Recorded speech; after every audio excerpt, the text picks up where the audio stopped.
Hello guys, welcome back to another video, guys. As promised, the trophy update on the my trophy hunting accounts. A very long journey to get here, man. We finally hit that 50 platinum milestone, and I couldn't be more happy. I really couldn't. I've recorded this several times now because I just don't know what to say, what to do.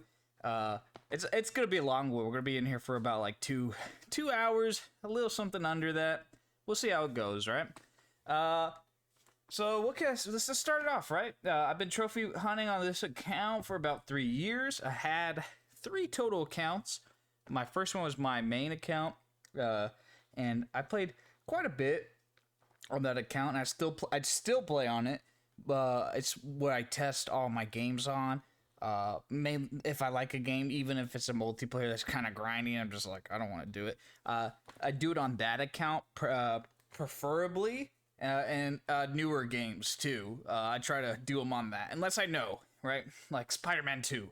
I know I'm gonna have that on this after I do the other ones. Like, oh, excuse me.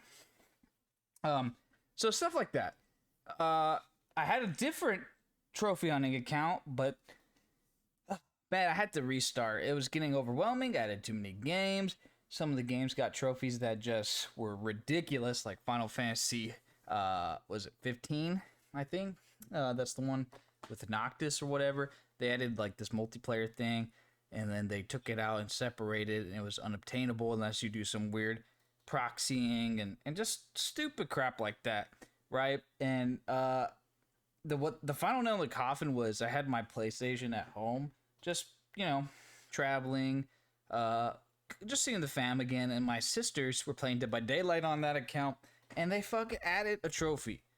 And that was that. Why is that a final nail in the coffin? Well, because that game's grindy as hell, and I like Dead by Daylight. I might even do it one of these days, but not at that moment. I was overwhelmed already trying to catch up, and that just killed it for me. So I made Trophy Voyager, and I like this account quite a bit. I've done a lot of work on it. Even though it's just 50 platinums, there's people with a lot more. I got a couple good ones that take a little time. So let's get into the levels here. So the PlayStation level I'm currently at is 318. They recently did this about 8 months ago, I think, maybe a little longer. Where they increased everyone's level because they just thought the rates for trophies were a little off, and they just kind of fixed it and fine tuned that. I have 2,397 trophies total, 50 platinums, 280, no, 225 golds, 616 silvers, 1,506 bronze trophies. So quite a banger, man. Pretty good number of bronzes. It's not overwhelming. It's not 2,000 yet. I've kept it pretty chill. Not going for games with particularly that easy. I have zero Ratalaika games, I believe, from my memory. I own Ratalaika games, but I don't do them. I don't know. I don't want easy 30-minute platinums on this account. Never really seeked it. I do this for fun. It's very casual. It's not really. I didn't do this for a YouTube video either. This is just something I like to do. Currently, we've done 57 games, and you're gonna see that. Well, how do I have 50 platinums and only? How do I have 50 platinums? I've only done 48 games completed and 57 total games on the account. Well, because I don't just go for platinums either. Like I said, it's a 100% account. And it's Trophy Voyager. It's not Platinum Voyager. I get people that want to go for a game and they want to do the platinum, right? I get that, but if there's DLCs in my mindset, you might as well 100% it because the whole reason you platinum a game is to say that I did everything that the trophies required me to do, or got essentially the most bang for your buck, right? You completed the game, and it's not completed if it's not that 100% mark. And I know you're seeing maybe some of these games over here, the newer ones, and you're like, well, this guy's hypocritical. Well, we'll get to it. I'll let you know why. these games down here are why that's why they're not done, basically. But so 57 games played, 48 of them 100%ed, a 92.93% completion rating, and that I worked really really hard. This was actually fairly recently, like 98%, about a month ago. And why is it not 90? Why is it not 98 anymore? It's because I had to add a bunch of these games more recently for different reasons. 224 unearned games. I mean, not games.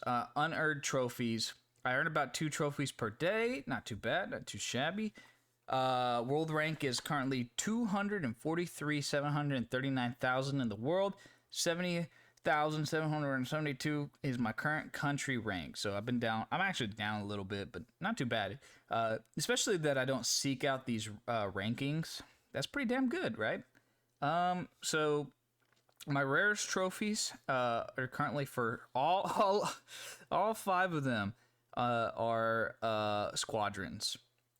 80 ultra rares. Now, come on, let's be honest. That's pretty awesome. That's pretty fucking awesome. Most people don't even have, like, you can see people with fucking 10 times as many trophies as me, and they're not even at 50 ultra rares. So that's pretty awesome. 178 very rares, 380 rares, 965 uncommons, and 794 commons. Pretty damn good. This is when I was looking at this the other day, I was like, holy crap. How many people can say that they have less common? Like, I don't know if it's just the trophy system broken or whatever, but how can I have less commons than uncommons? Like, I think that's pretty funny. Just maybe it's just the way the games give silver trophies or whatever, but I really like that. Or not silver trophies. The way they do bronzes. Some of those fucking some of them are like silvers are rated pretty easy, and there should be. And some bronzes are not so easy, but they're bronzes. It's kind of like that situation. So my first platinum, and you might have seen it right there, on this account was Batman the Telltale series. So that's where we start our little journey. The first game I actually added onto the account was No Man's Sky. And the first trophy I earned was 3 years ago, so I was correct. Foundation for No Man's Sky. What was that trophy? Let's give it a look. Units are the attain entrepreneur status, and the most units occurred.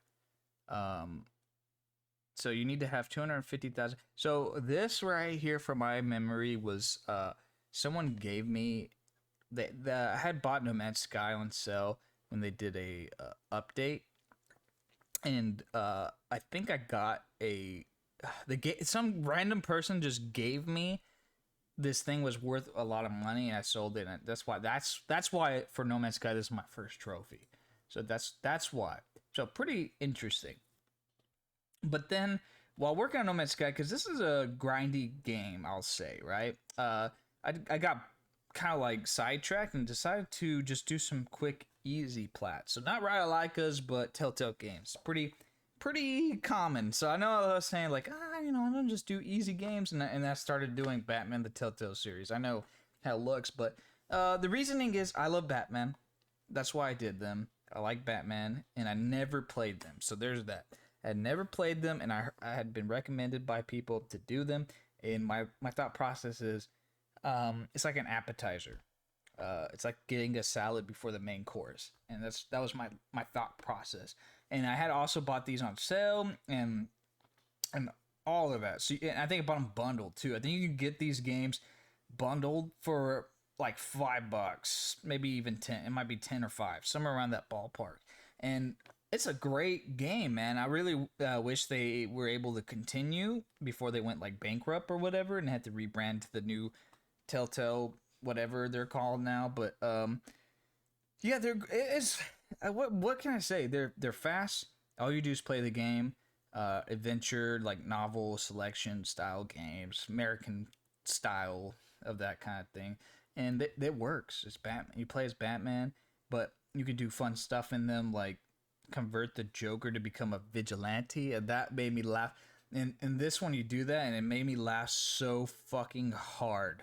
It made me so hard. You can befriend the Joker in this, and it's a unique take on Bruce Wayne, I thought, because you kind of craft him, and you can be a dick. You can be, you can befriend the Joker. You can make him hate you.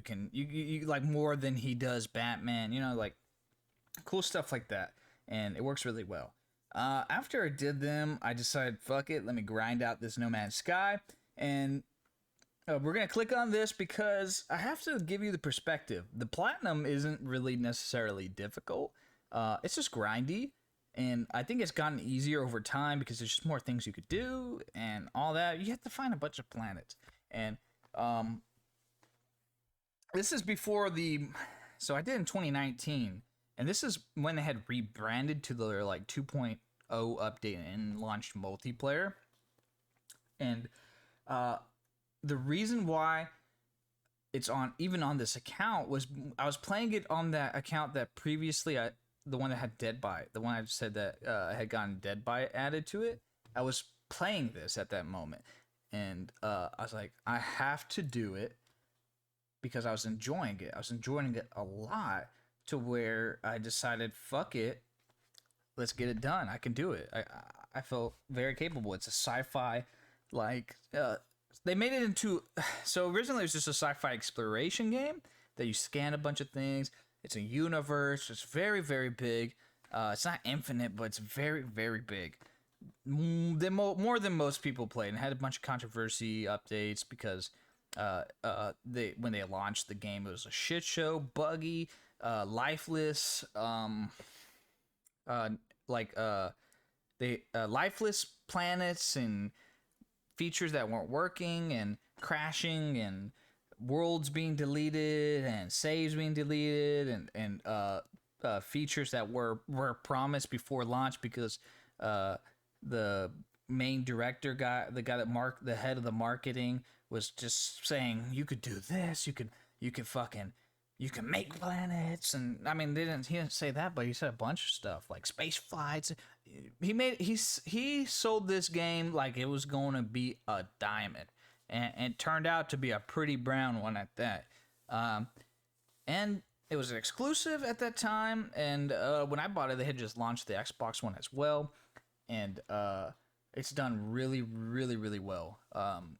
Now, right? This game, they've just done. You can, even though it was a shitty launch, I'll give Hello Games 100% credit for what they've done. I think the entirety of players that have played this have thought that as well.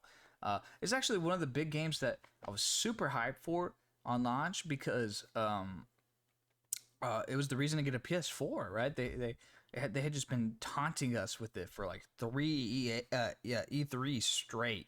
And when we finally got it, it was just a big disappointment because of the hype. And oh man, dude, everyone thought there was gonna be multiplayer. They announced no multiplayer, and then people find out. Oh no, they said they lied about there being multiplayer. It wasn't really the one we were used to. You're just gonna see like an orb or something, and then like they found out like, oh no. He said there's no multiplayer because it was so big, the universe was so big, it was so like the numbers just didn't match that someone could be in the same planet. There was a bunch of posts about people being in the same planet and the same exact location, live streaming it. It was goofy, man. And it was, however, when I played it, and I went back to it fairly recently just to play the PS5 version, it's a lot of fun. I recommend it. It's a co-op game now. It has great survival mechanics. They've really made it its own. I think they promise more features to it for like the next 5 years or something crazy like that.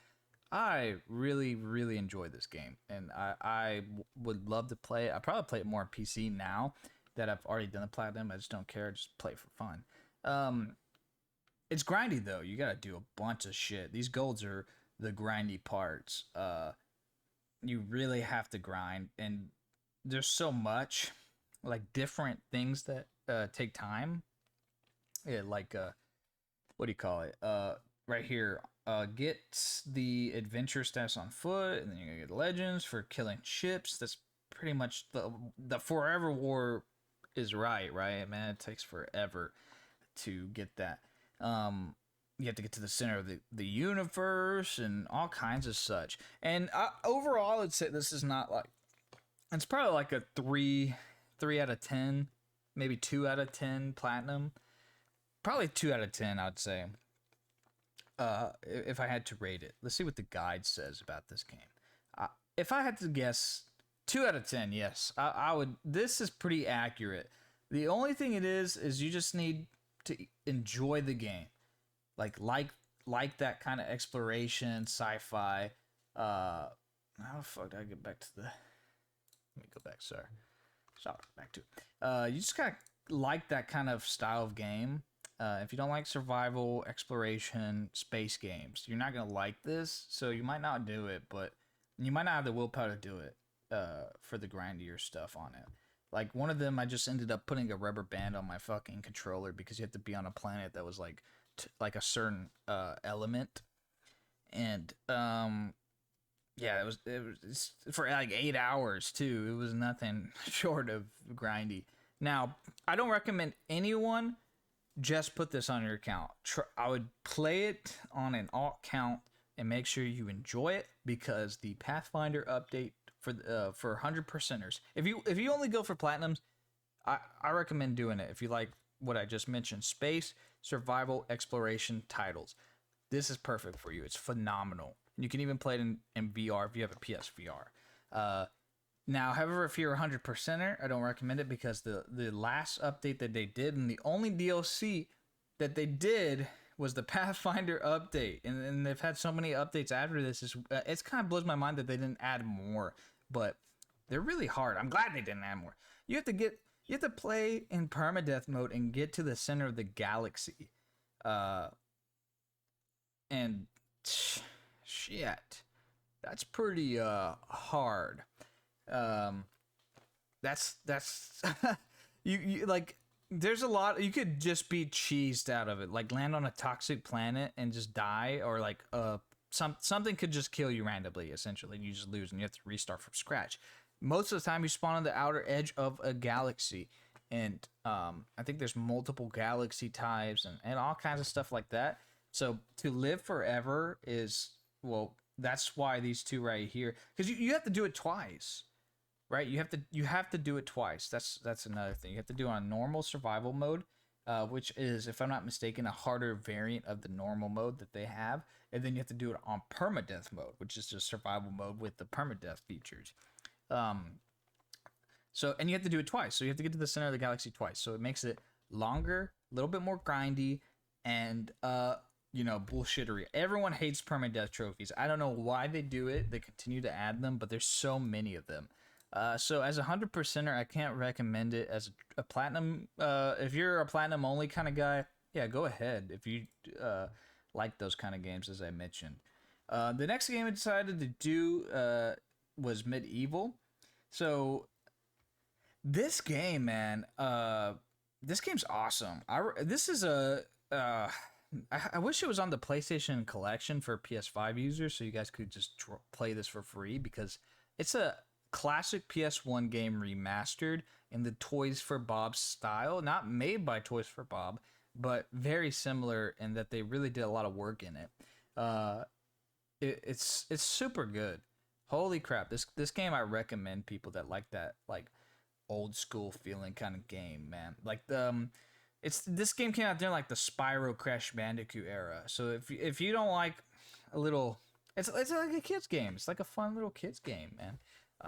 It's not a hard platinum by any means, as you can tell. Like, let's see how many people have done it. 26,000 people have done a platinum. I would recommend this if you've never platinumed a game in your life. This would be a really good one to do so. This is a good starter platinum to seek. And I think a lot of people during COVID just went ham on this, and it just knocked it out. I bought it on release.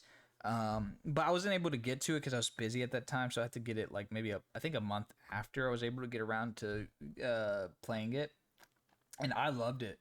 I absolutely loved it. And the cool part about 100%ing this game and platinuming it, you get the original PlayStation 1 version of the game as an unlock, as long as you have that save file. So, um, you could just play the original, see how it was intended on this version.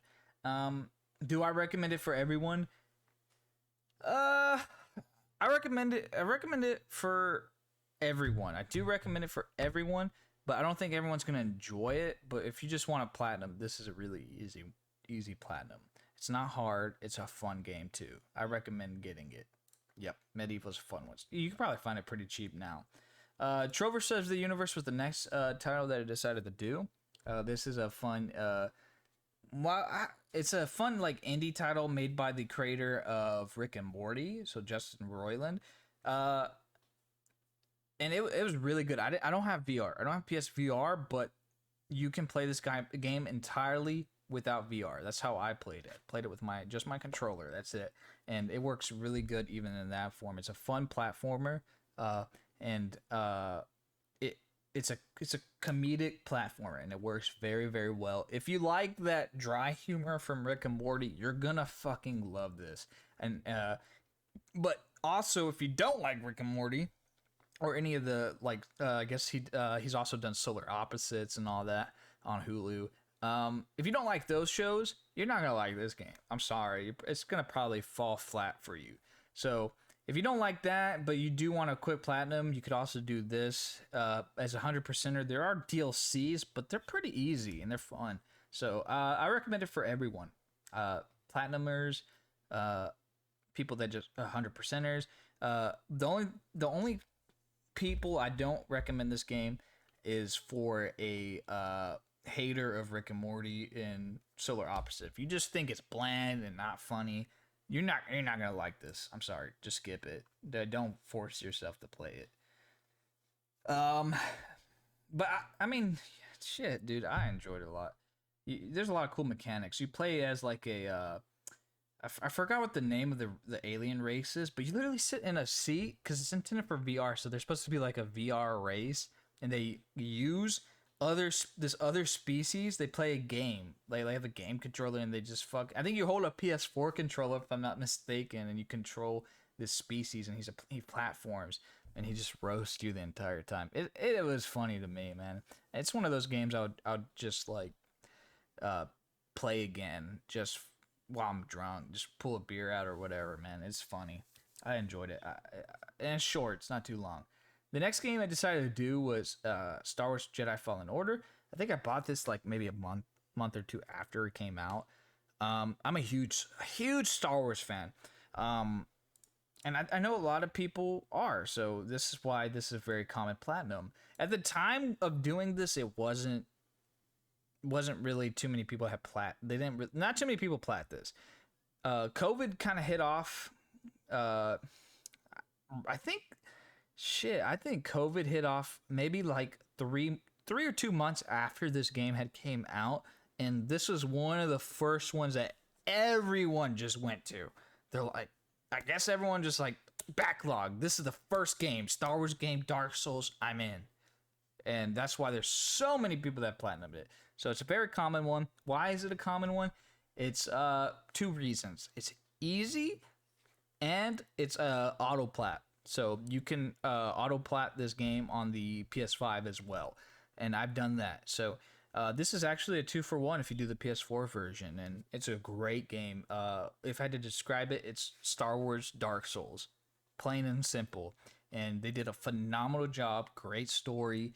And they did a great job doing like that Sony style. This is like if I had to say what kind of style of trophy list this is, it's kind of like that Ghost of Tsushima, Last of Us Part 2 kind of like EA did a kind of like Sony style trophy list here, and it's not egregious. It doesn't overstay its welcome in any shape or form.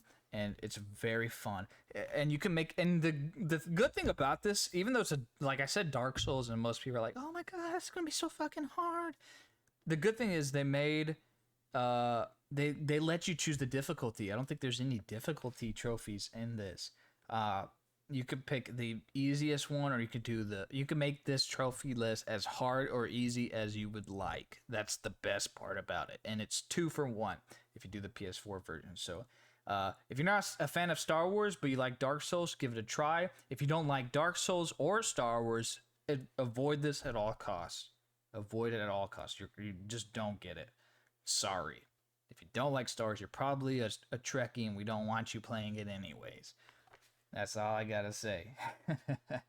So after I caught up, I started doing some like insight into what I wanted to make the game about, like this account about, and I came to the conclusion that I just want to enjoy games. Right? If I'm gonna complete a game, I really want to enjoy it. And at this point, I had already done, let's see, 6 games, and I enjoyed every single one. And the platinum did not make me hate any of them. All these games I had enjoyed. Even I can just recommend them to people now because I really like them. South Park: The Stick of Truth is a PS3 game, like PS3 era, that got remastered to the PS4. And I have always wanted to do this game. The problem with it is the trophy list is like PS3. It's the same trophy list as the PS3 one, so there's missables. Back in the PS3 there was a lot of missable trophies. So this game has missable trophies. That's the only disclaimer I'm going to give you if you're going to go for this game. This game is fucking awesome. I love South Park: The Stick of Truth. I would easily do it again if they ever did a PS5 version. And I have the PS3 one, so I might go back and even do it again for that. Save it for a rainy day kind of situation, you know? This game is hilarious. Well done. Fun RPG mechanics. The the ending's great, and it's made. The funniest thing I think about this game is it's made by the people that made Fallout and The Outer Worlds. I laugh at that when I think about that. It's like Obsidian Entertainment is so out there.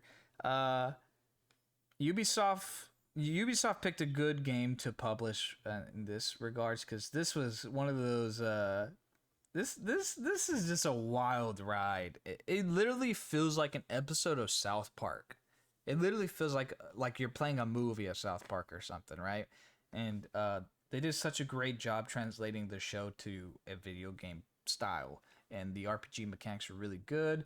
The jokes hit, they land. If you don't like South Park, don't get this game. Don't get it. If you don't like South Park, if you don't know what South Park is, I recommend people playing this so you would get a pretty good idea. It'll get you into it so you can watch the show. However, you might want to just end up watching the show on what's that streaming platform that they moved it to? I don't remember. Whichever streaming platform's on it, go watch the show a little bit, some of the newer stuff, and see if it's like if it matches your vibe. If not, you're not gonna like this game. You're not gonna like it because it's fucking literally South Park, the game. It's not gonna convert you if you hated the show. It's not gonna do anything like that. Is the trophy list hard? No. It's not hard. Do I recommend playing this on the TV at home if you're still living with your parents? Probably not. There's a lot of offensive stuff that goes on in the background. Just you can normally find this on sale too, for about $10 right now, maybe even lower. It might be part of that Ubisoft. What's that new like bundle you can? It's like the EA Play kind of thing, but for Ubisoft. Is it Ubisoft Plus? I think that's what it's called. It might even be on there. Great game, great story, and pretty fun RPG mechanics. I recommend this if you're a South Park fan. Again, don't. I mean, if you're not a South Park fan and you're a South Park hater, don't get this. Platinum's not too hard either. Then they made the sequel, The Fractured But Whole. This came out a little bit later. I'd probably say, well, not just a little bit later, probably like 4 or 5 years later. And the funny thing is, same style. And this takes, the best part is this takes place the day after the first game. I shit you not. It takes place the next day after the first game. and there's a lot of references to the first game, a lot of references to superhero movies. So you don't have to play the first game. Like, you really don't. You can just jump into the Fractured But Whole and have a good time with the superhero Civil War style. It's supposed to be making fun of Civil War, and it's funny. They did a really good job. It's fun.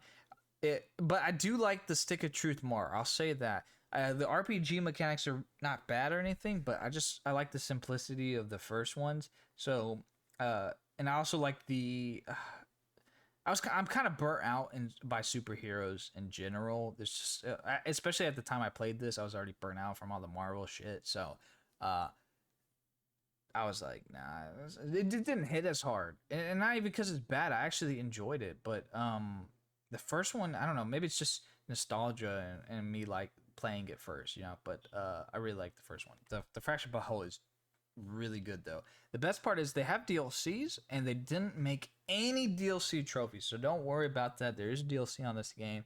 You don't have to worry about it. Though there's no trophies for it, so they did a great job. I did this in 2020. Funny enough, right before COVID, like a couple months actually, like what I think COVID kind of kicked off in the U.S. like April, like early April, late March. So I had just done it right before that time frame, and a little more current too. It had caught up with the show in terms of the jokes and style, bigger budget, but they didn't. It's also not made by Obsidian. It's made by Ubisoft's Inside team. Maybe that's why I didn't hit, because it's not made, like the RPG mechanics weren't made by the goats, because Obsidian's one of my favorites, bro. So that's probably why I like the gameplay a little bit better. However, not bad. The platinum doesn't overstay its welcome. If you're a South Park fan, go for it. Go for it. Double dip like I did. I did it one after another, right? It's like I just couldn't get enough of it. It's a good fix. You could even save it for a rainy day if you wanted to. This one, because the first one might burn some out. Don't get it if you hate South Park. That's all I gotta say. The next game I did was a real-time sync, Death Stranding. Death Stranding, holy fuck. I was not hyped for this. I was not hyped for this at all. I did not know anything about Death Stranding. I did not know anything about Kojima when this game was launching. So I was really, as you say, a noob with Kojima as a whole. I never played any Metal Gear. I don't really know the guy and his love for cutscenes until I played this game. And I bought this game, I think, I don't remember. I think actually, you know what? I might have bought it like 2 weeks after launch. I think I watched some like streams on it, and I really was my interest was peaked, so I did grab it. I just had to wait a little bit to sink into it fully, because I see my first trophy was in 2019, and then it went to April 2020. So, oh, you know what?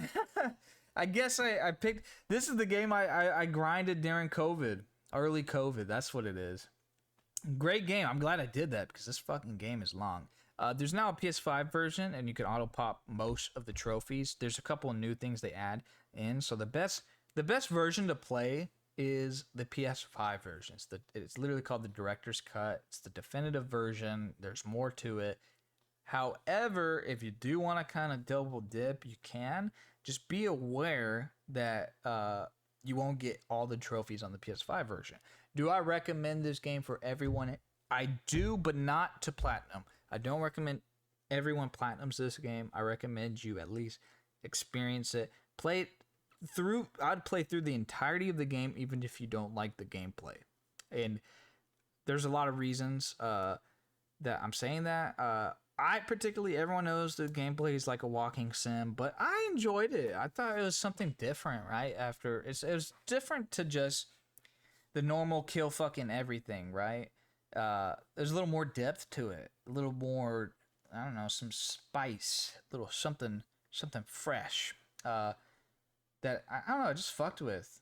I don't really care. I was a package deliverer, but I kind of like the social aspect that Kojima really put in, the effort. The cutscenes are phenomenal. This literally could have been a movie, and he even had Guillermo del Toro do some of the, I think, like the vibe and all that. He helped them with the theme, and it really showed. It is a really trippy game.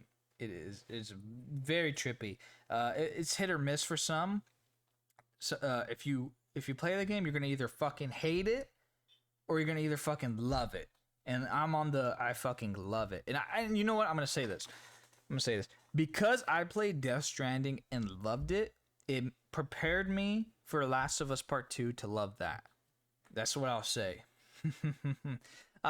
If you've never played any Kojima games, I recommend it. Give it a try. See what he's about. And for whatever he makes next, right? He's gonna do something cool and crazy like this. So this will be a good little appetizer for that. Long platinum though. I don't recommend everyone platinum this game. I recommend everyone play it. Don't platinum it. It is really, really, really grindy. But if you do want to go for the platinum and you decide to dip in because a lot of people appreciate it, look at this: 30,000 people. That's pretty impressive. You will be able to get a PS5 platinum, and I can't really say much on it in terms of the story because the story I want you to experience it. I will let me describe it like this. When I play this game, it's so much to take in. You won't really grasp everything unless you rewatch a little bit later. I rewatched a little bit later, and it actually made me cry. It's something I didn't notice at first came into my brain and just went ding, and it made me tear up when I realized it, and appreciate the game even more. And I did enjoy it. I enjoyed this game. I recommend everyone try it, even if you don't like it, so you can at least say that you experience it. It's an experience, and I really like it, that kind of style. It's almost like it's art. It really is art. It's the more artistic side of gaming. It's rather more than the standard, if the gameplay's trash or if the gameplay's not what I'm used to, just shit on it. And that was really prevalent in this title. People did not like that you were a delivery boy essentially, but it was pretty disoriented and wacky and weird and nothing anyone expected. I have to I don't know, I just went on for like 15 minutes on it, but it's that disoriented. All right, so Ratchet and Clank. This is the I think 2016 remaster. Yep. Man, I bought this game maybe in 2017. I think it was in 2017 I bought it for $20. So you could probably get this game. I think it's free actually. I think it's free on the PlayStation Plus collection. This is my second time I actually platinumed it. I had done it on my main account that I play multiplayer games on. And I really, really fucking like it. Obviously, what I'm gonna say about this game, this is a recommended game to do if you've never platinumed a game before and you want to get into it. This is one of those early plats. As you can tell, look at this. This is the 126,000 people have gotten this platinum, and I've done it twice. So at some degree, I like the game. And why is that? Well, my first ever PlayStation game was Ratchet and Clank. So I loved the first Ratchet and Clank on PlayStation 2. Played the shit out of it. And as a fan of that, the levels that they redid were beautiful. Fucking beautiful. The only thing I didn't enjoy about the game, the second playthrough, the first playthrough, it didn't bother me as much. But I actually hate that I really wish they never tied this to a movie because it actually suffers because of it. It makes it feel mediocre.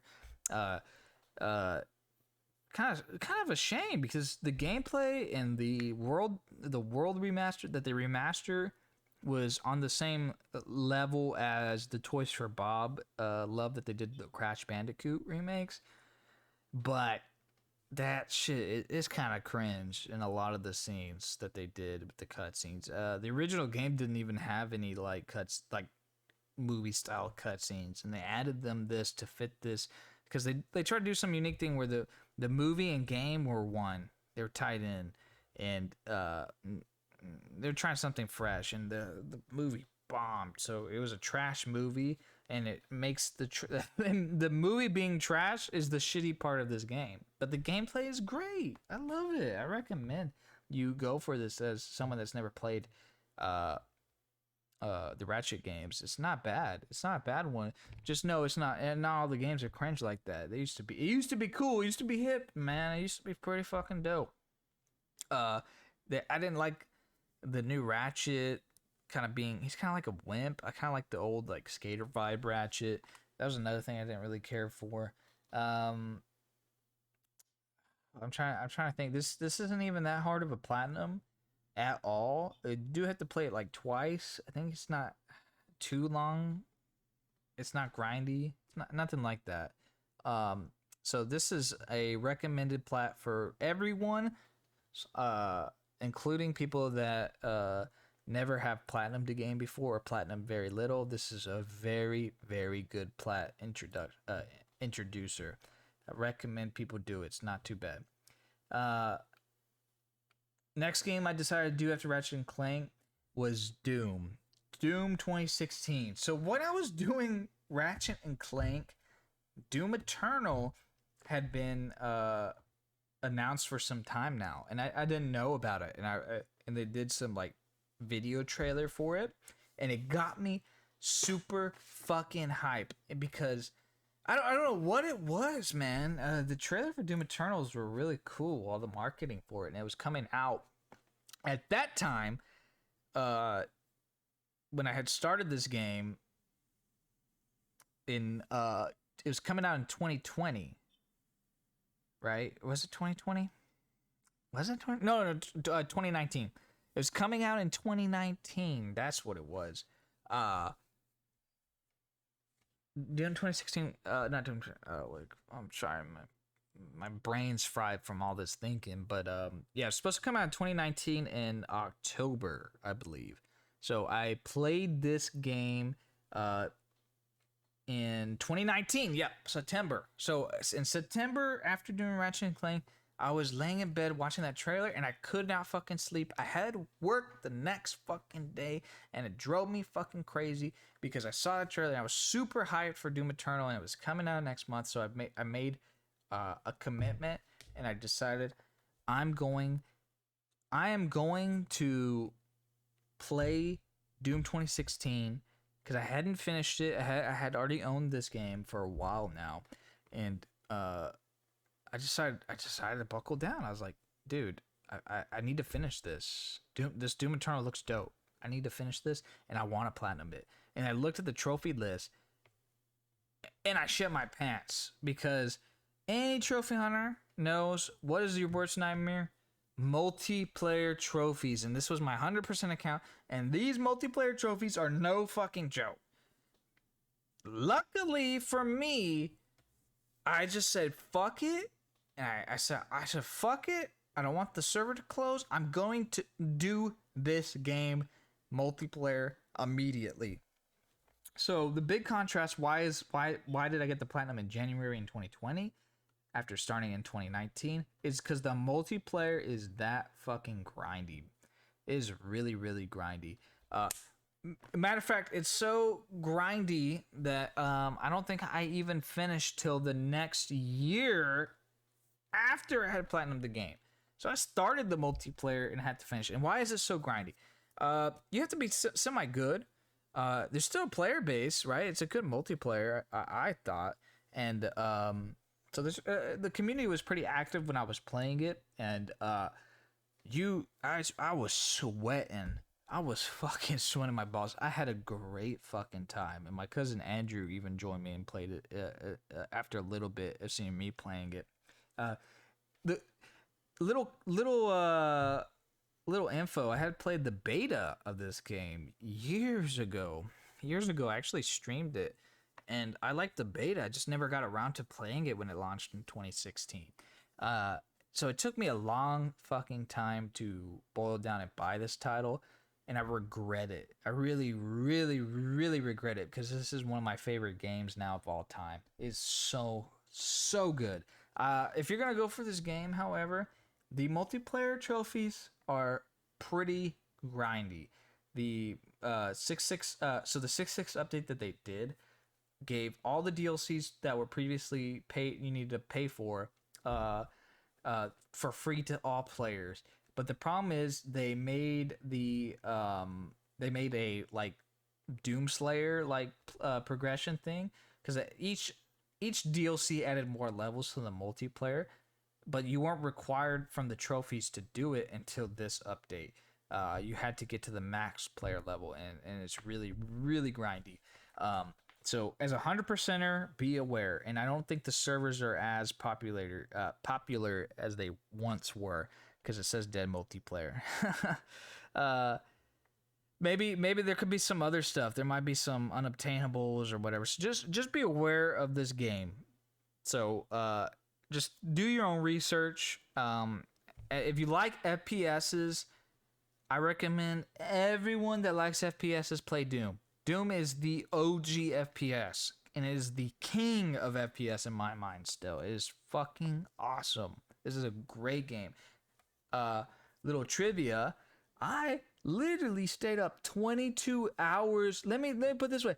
When I started the main campaign for after playing the multiplayer for so long, I guess I just got a little bit like burnt out. I decided to do them. I said, fuck, I'm gonna do a single player. I did it in one day. Like, I just like most of the trophies I played for 22 fucking hours straight. 22 fucking hours. I think I platinumed it this day on the 16th of January. I think that's the day I fucking platinumed it. I just played for 22 hours. It was, oh my god, it was fun. I loved it. I really had a good time, man. I really had a good time. The shitty part is I had work the next day. I literally oh no, okay, no, I didn't platinum it. I did no, that's right. No, I got most of it done, but I was so fried. I had work. I played so fucking long. I had to get ready for work, and I passed the fuck out. That's what it was. Yeah, great. The campaign's awesome, fun. Triple A experience. You kill demons. You're the Doom fucking Slayer. Iconic game series. I recommend anyone fan of an FPS go for this game to beat it. But however, the platinum, you might be want to aware about the multiplayer stuff. Include, because there's some multiplayer stuff for the platinum and the DLC stuff. So as a 100%er,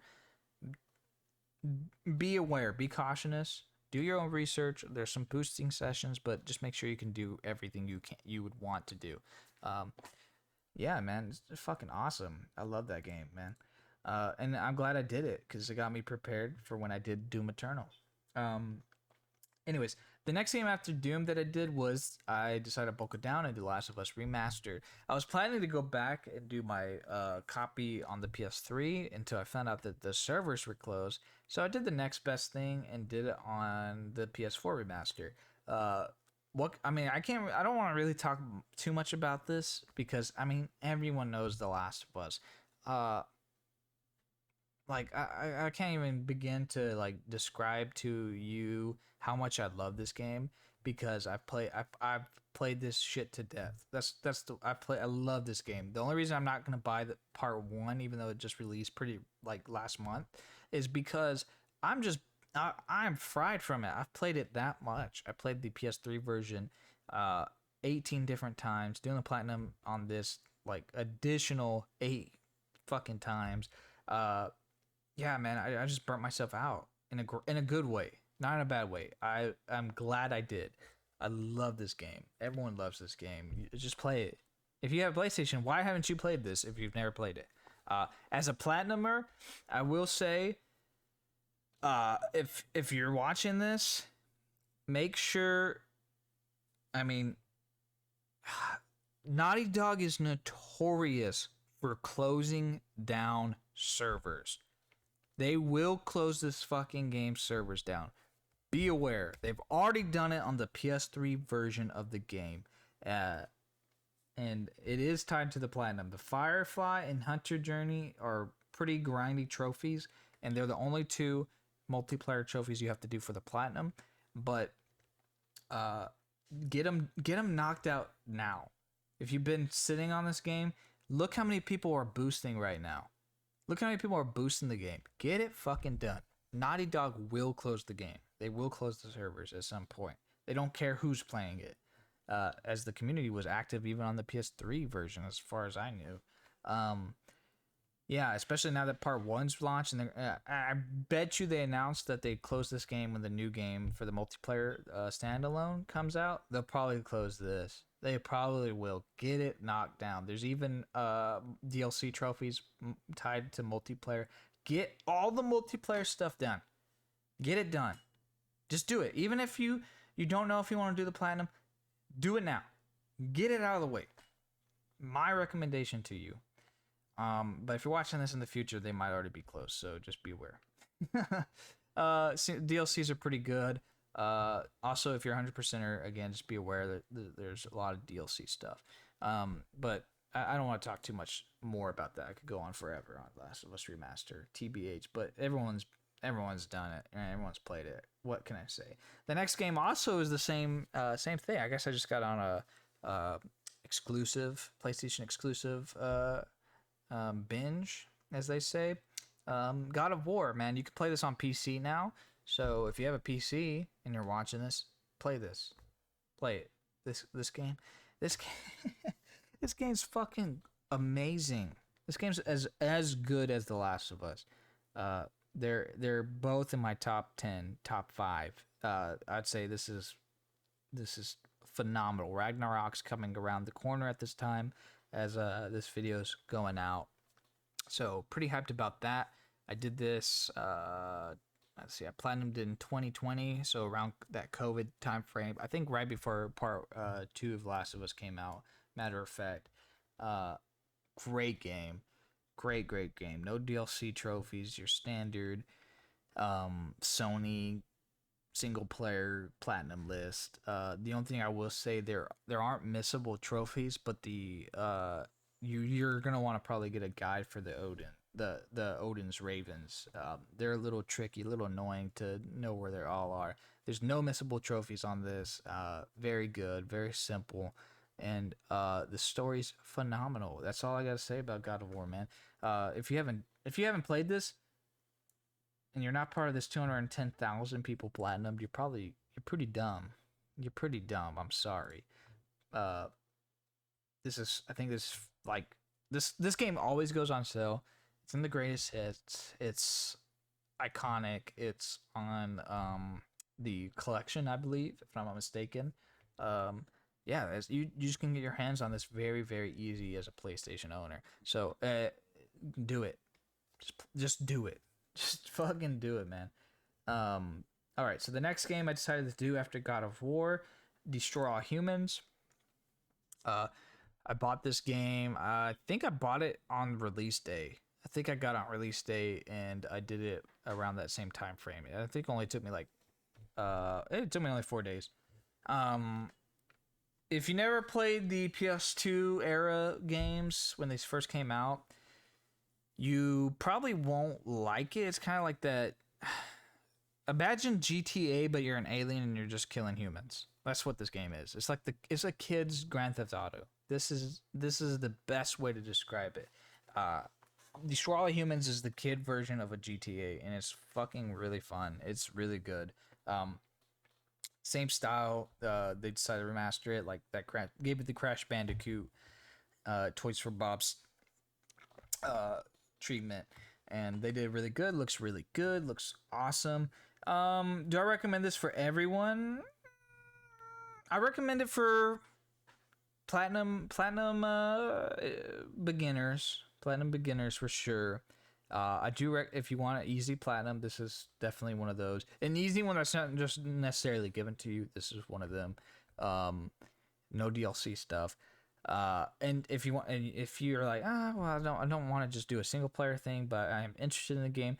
Well, guess what? They decided to make a separate list, so you can like triple dip on the first game. Matter of fact, because you can play the original version that they just simply ported over to the PS4 from the way they do the PS2 games. They ported it over. It's got platinum. It's the PS2 version of the game and just better frame rate.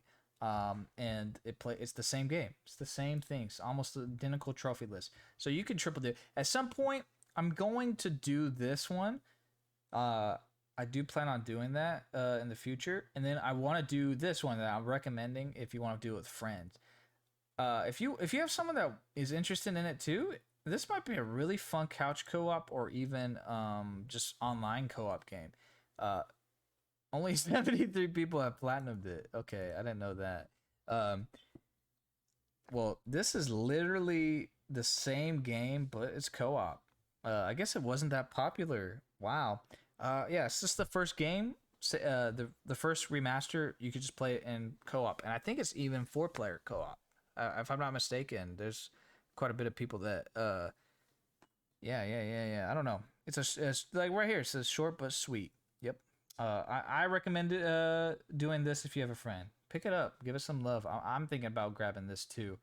But I want to do this one. I think after this one, so I can just like compare. That was my first thought process. I was like, I want to do this one because it's the best version. Now that I've done it, I want to probably go back and do it just to get the old like school like reskin. It's like a skin in my head, and then do it again, the remaster with someone. Just play different ways. I don't know. Sounds fun to me. Then also the sequel came out pretty recently, so you can do a series if you'd like, and they also have the original, just like the first one, PS2 version of Destroy All Humans. 2, it's not gonna get a separate game list like this because the key feature in the new one was that it's co-op. So as a platinum beginner, maybe kids that want to platinum it, go ahead, go for it, man. It's a great game. I really enjoyed it. I'm gonna do it a couple times myself. I'll probably do the whole series to be honest, because I liked it.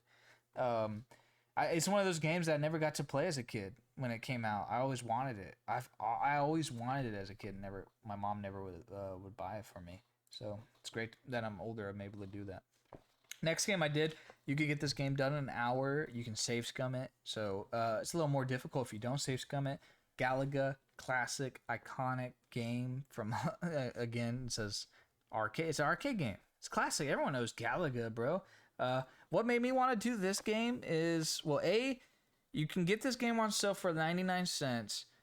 But also my dad fucks with Galaga. My God, I bought him one of those mini like arcade things, like the little small, like there's the arcade machine, but super tiny, and he loves it because he's blind as fuck and he can't play on a TV.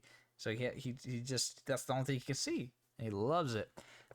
So Galaga, it made me want to play it, so I bought it when it was on sale, and for under $1, and you just get a really good experience. You can replay it, and it's not a bad port of it.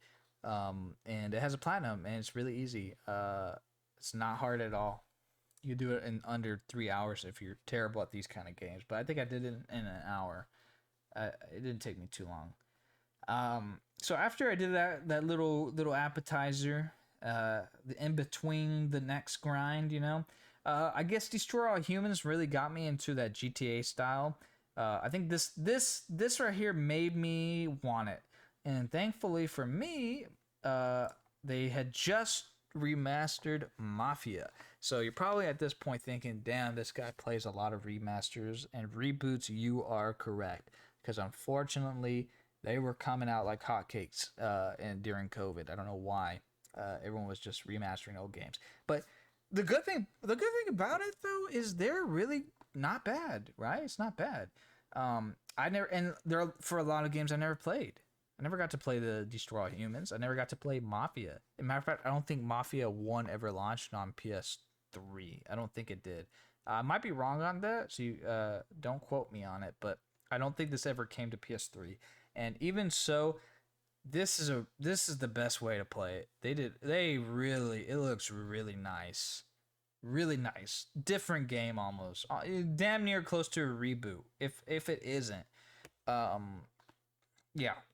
Is it hard? No. Is it long? It's kind of long. It's a little grindy.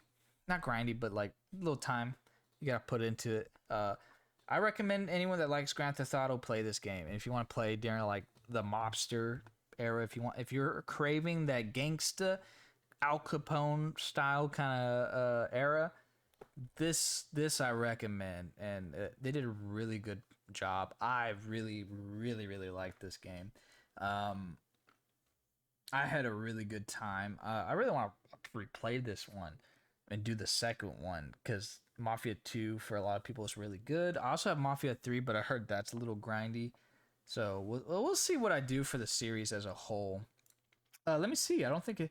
Yeah, no, there's no Mafia 3 trophy list at least. So this one's at least the first game, the first game with the platinum. So I do not regret doing this. I had a great time.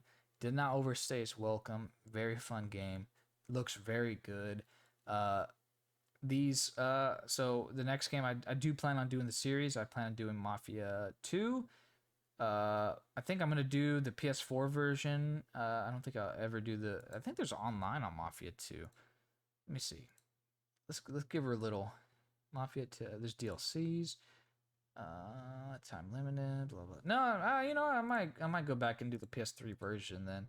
I always go back to a PS3 if there's no multiplayer for the most part. I like doing PS3 games, so I might do that. That might be the way I play Mafia 2. The way they intended or the way they launched it. But Mafia 1 remaster, recommend it to anyone that wants that Grand Theft Auto style game, but don't want the kid style of it, right? Like you don't want the Happy Meal version. Then I recommend Mafia. And it has a really good soundtrack. It has great voice actors, great remaster. Again, Toys for Bob style remake. Actually, way more work done on this than I'm actually giving it credit. More work than that. Complete. Like if you watch gameplay on Mafia 1 on the original version compared to this, it's insane. It's night and day. Night and day. Really enjoyed it. Not hard. Go for it. Bloodborne was the next game. I actually had already done this way down the line, but I just like procrastinated the Old Hunters, so that's why it's a little higher up. I'm not gonna talk too much about it because again, if you haven't played this game and you have a PlayStation, you are a artard. I am sorry to say that, but you probably are because this game is phenomenal. It's my favorite game in the Dark Souls, whatever you call Soulsborne. This is my favorite. I love Bloodborne. I played this many times. I've played it. Had never been in it on my original account. I got pretty far. I then got distracted, and then my cousin's like, "Hey, let's play it." So I played the entire game of Bloodborne with my cousin Jonathan. We did it in co-op, and it was a lot of fun. You can do this in co-op. You can do it by yourself.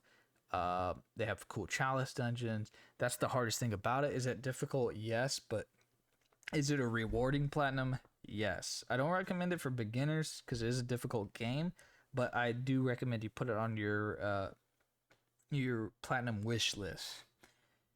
The Old Hunters DLC was is fucking really good DLC actually. Just difficult. It's a really difficult. They got some really difficult bosses. So, go ahead and partake in it, man.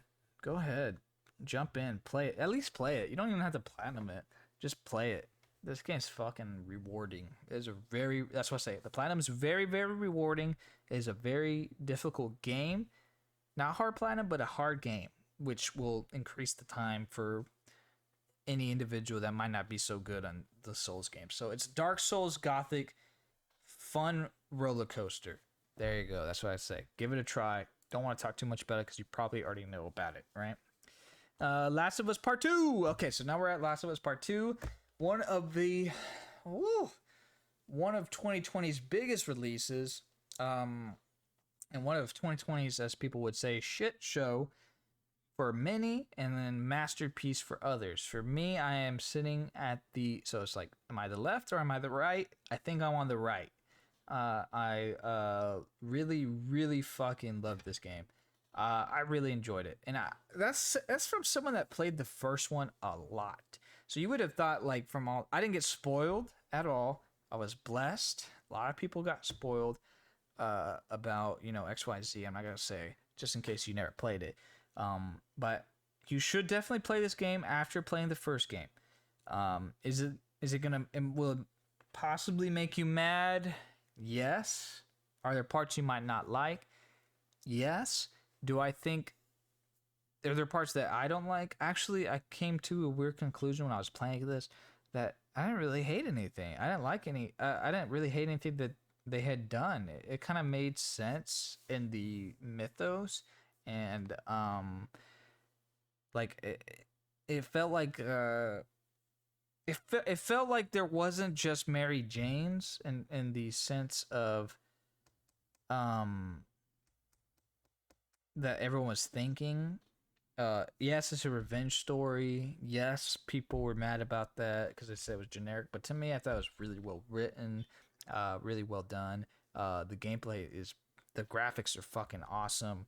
The gameplay felt a little, it felt like putting on an old pair of shoes, but they were new. Like that's how the gameplay felt to me. Like it felt like The Last of Us Part 1, but it was new. Like that's what it felt.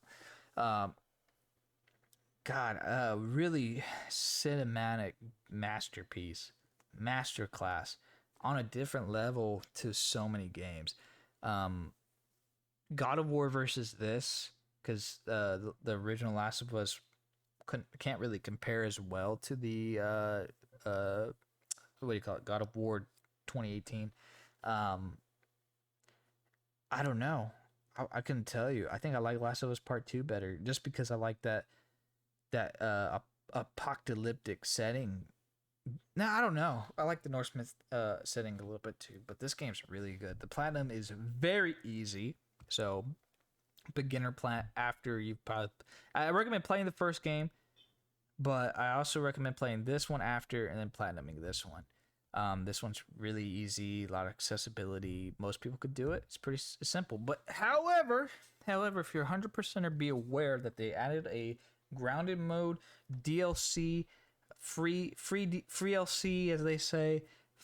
FU to the trophy hunting community, because you gotta beat this game on permadeath and grounded. So now you might be wondering, why does it say the same exact time, same exact date for my grounded mode DLC pack? Because at that time of when I did it, there was after they had just kind of launched it, there was a glitch that you could do to make it count for both. And trust me, that was a lifesaver. I don't know if you can still utilize that method, but just do your own research.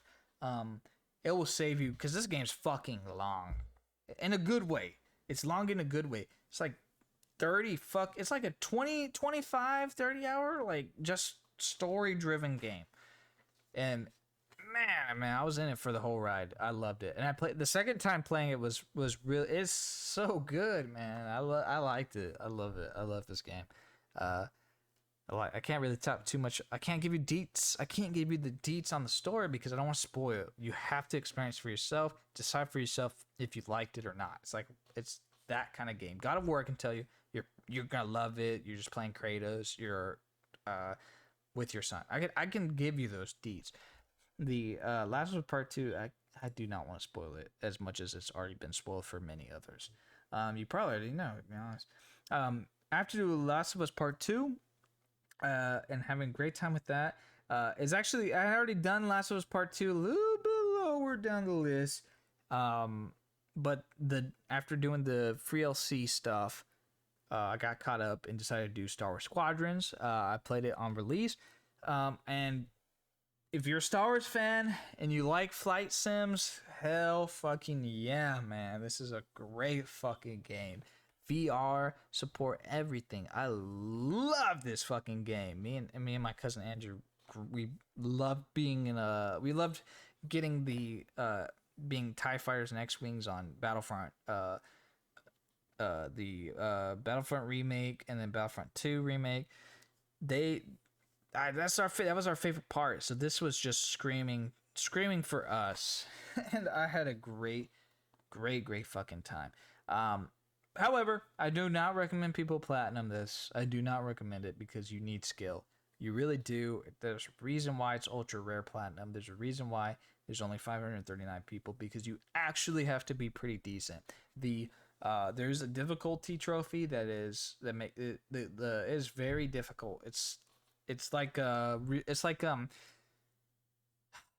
put it in like Black Ops 3 realistic difficulty, the one above veteran. It's like that on a flight sim level. And if you're not good at flying and you get disoriented in space and things like that, if you sucked at Battlefront 1 and 2's flying, then you aren't gonna do this because this is a better version of those.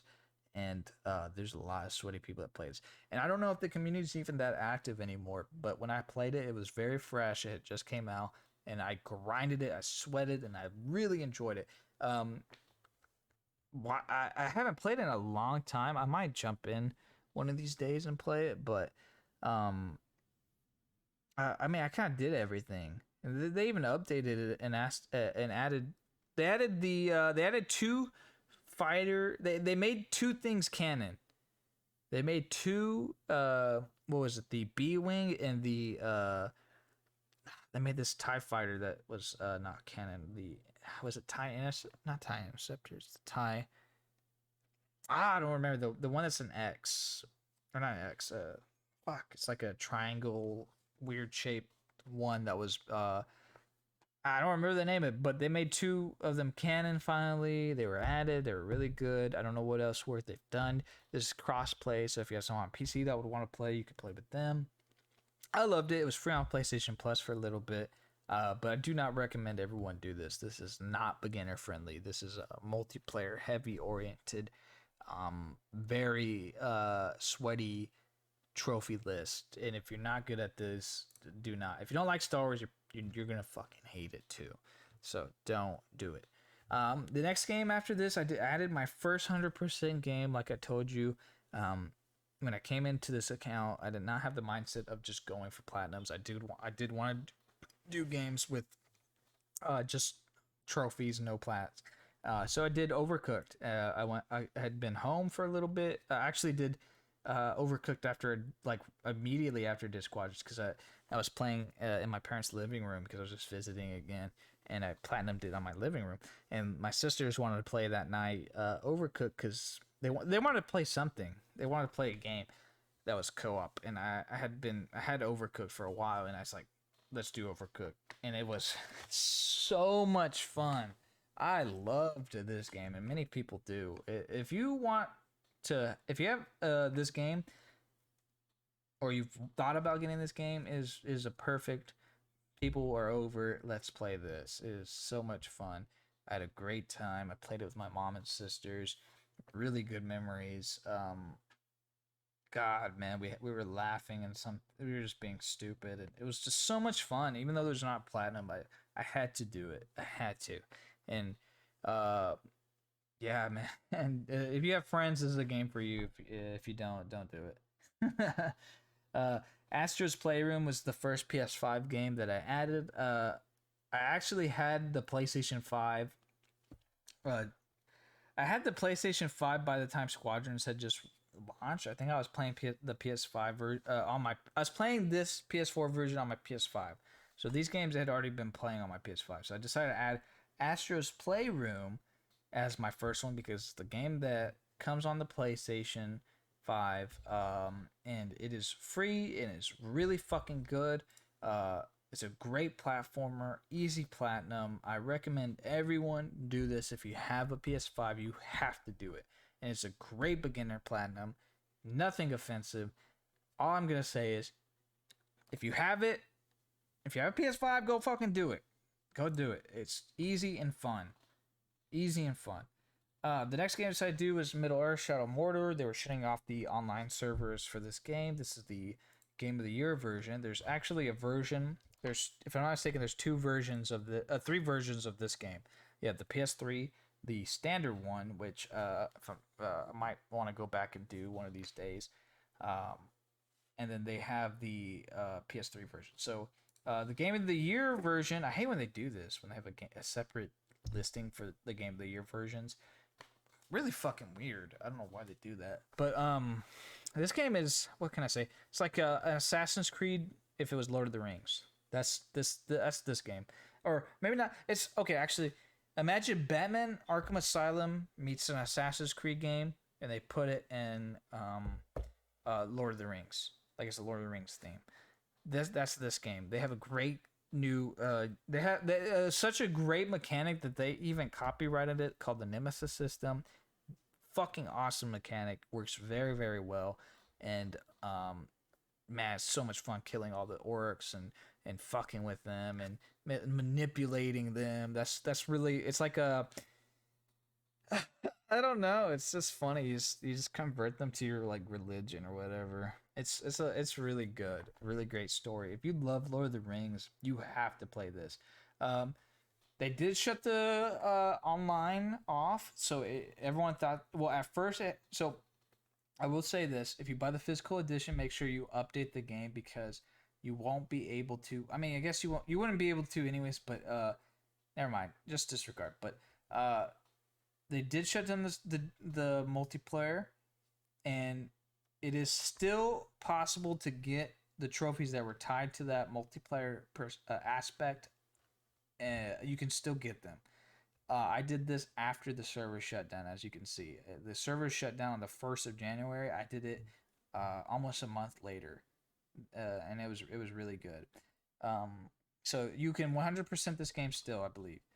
100% you can. I don't know about the PS3 one, so be aware of that. But the PS4 ones you can. They did update it for everyone. Great game. There's a sequel that I do plan on doing, the Shadow War. I've heard that's great. It was free on PlayStation Plus. I have it. I think there's even I think there's a PS5 upgrade, like a 4K like patch that they did for it, so you can play this in a better like 60 frame 4K.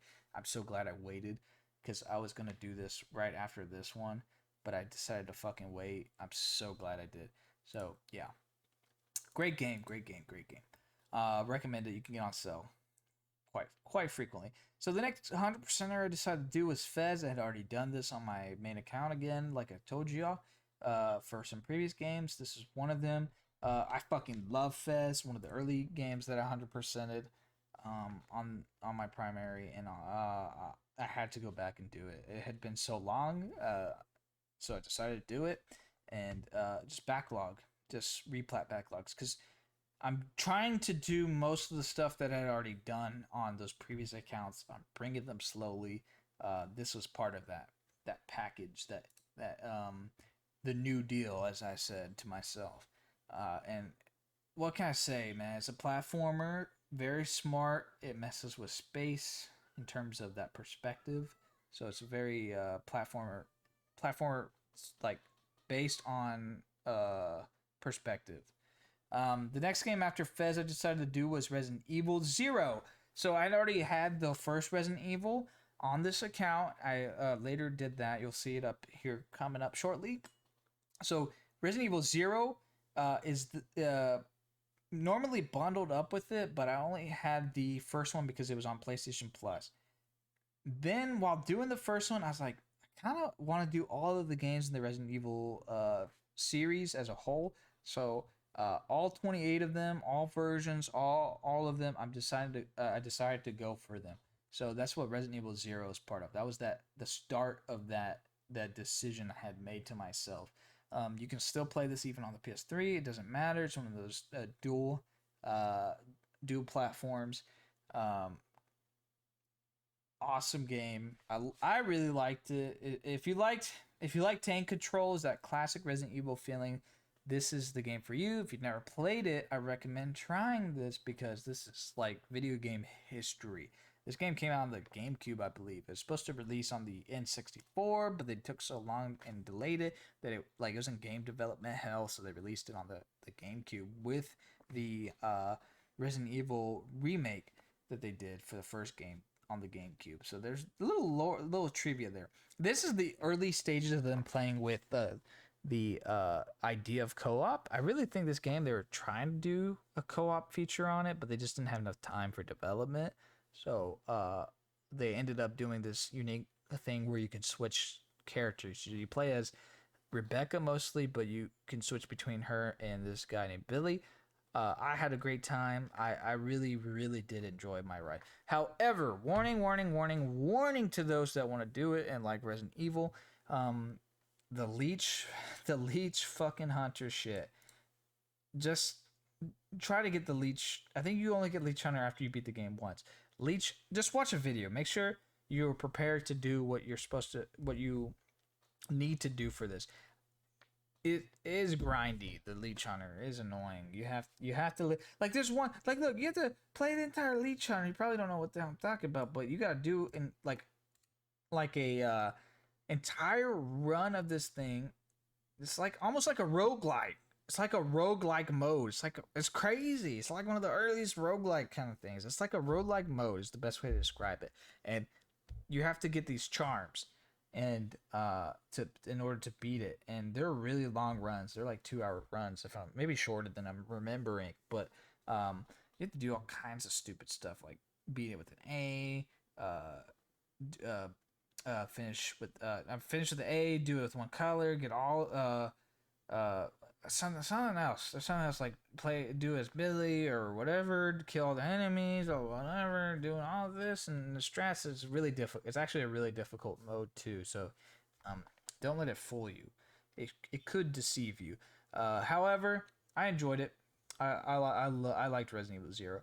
I want to rate the Resident Evils in a different game once I've done all 28 versions for my platinum. So that will be coming after. But this I like Resident Evil Zero. I recommend it for people that like the classic tank controls. There you go. That's what I'm gonna say. Give it a try. Give her a try. Next game I decided to do after Resident Evil Zero was Assassin's Creed Origins. Man, dude, this is my first Assassin's Creed game on the account that I had ever done. And actually, I think this is my first ever Assassin's Creed I've ever platinumed. I think it was. Great game. Great game.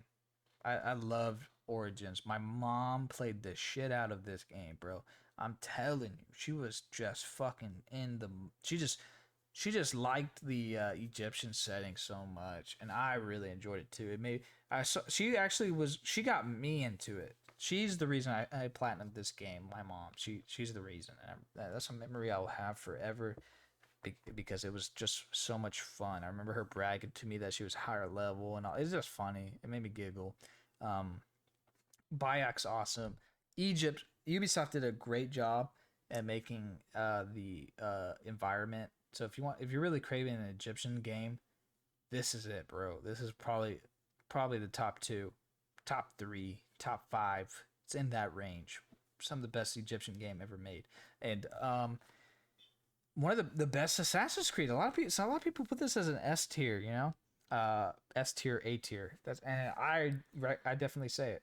I definitely say it. It's not, my opinion is though this is where the series kind of drew away from the assassins part and went more toward the like an RPG. But I liked it. I liked the gameplay, man. I don't really like the original Assassin's Creed combat. I like this one a lot better. And yeah, there's a lot of DLC. So if you're gonna buy this as 100%, make sure you get the gold one. It's pretty cheap. They usually sell for like $15 for the best version to get all the stuff. Really, really good. Really good Assassin's Creed was my first one. Next game. What did I do? I decided to do my next 100%, Doom 64. You can do this game. So if you don't like Doom, you're probably not going to want to do this. I think this was part of the pre-order for Doom Eternal. I think they released it a little bit after that, if I'm not mistaken. I think it was just delayed or something. But they ended up releasing it. I think it was free. So I was like, it's 100%. I was like, fuck it. That sounds dope. Let me do it. I was already doing them, so might as well add it to that collection.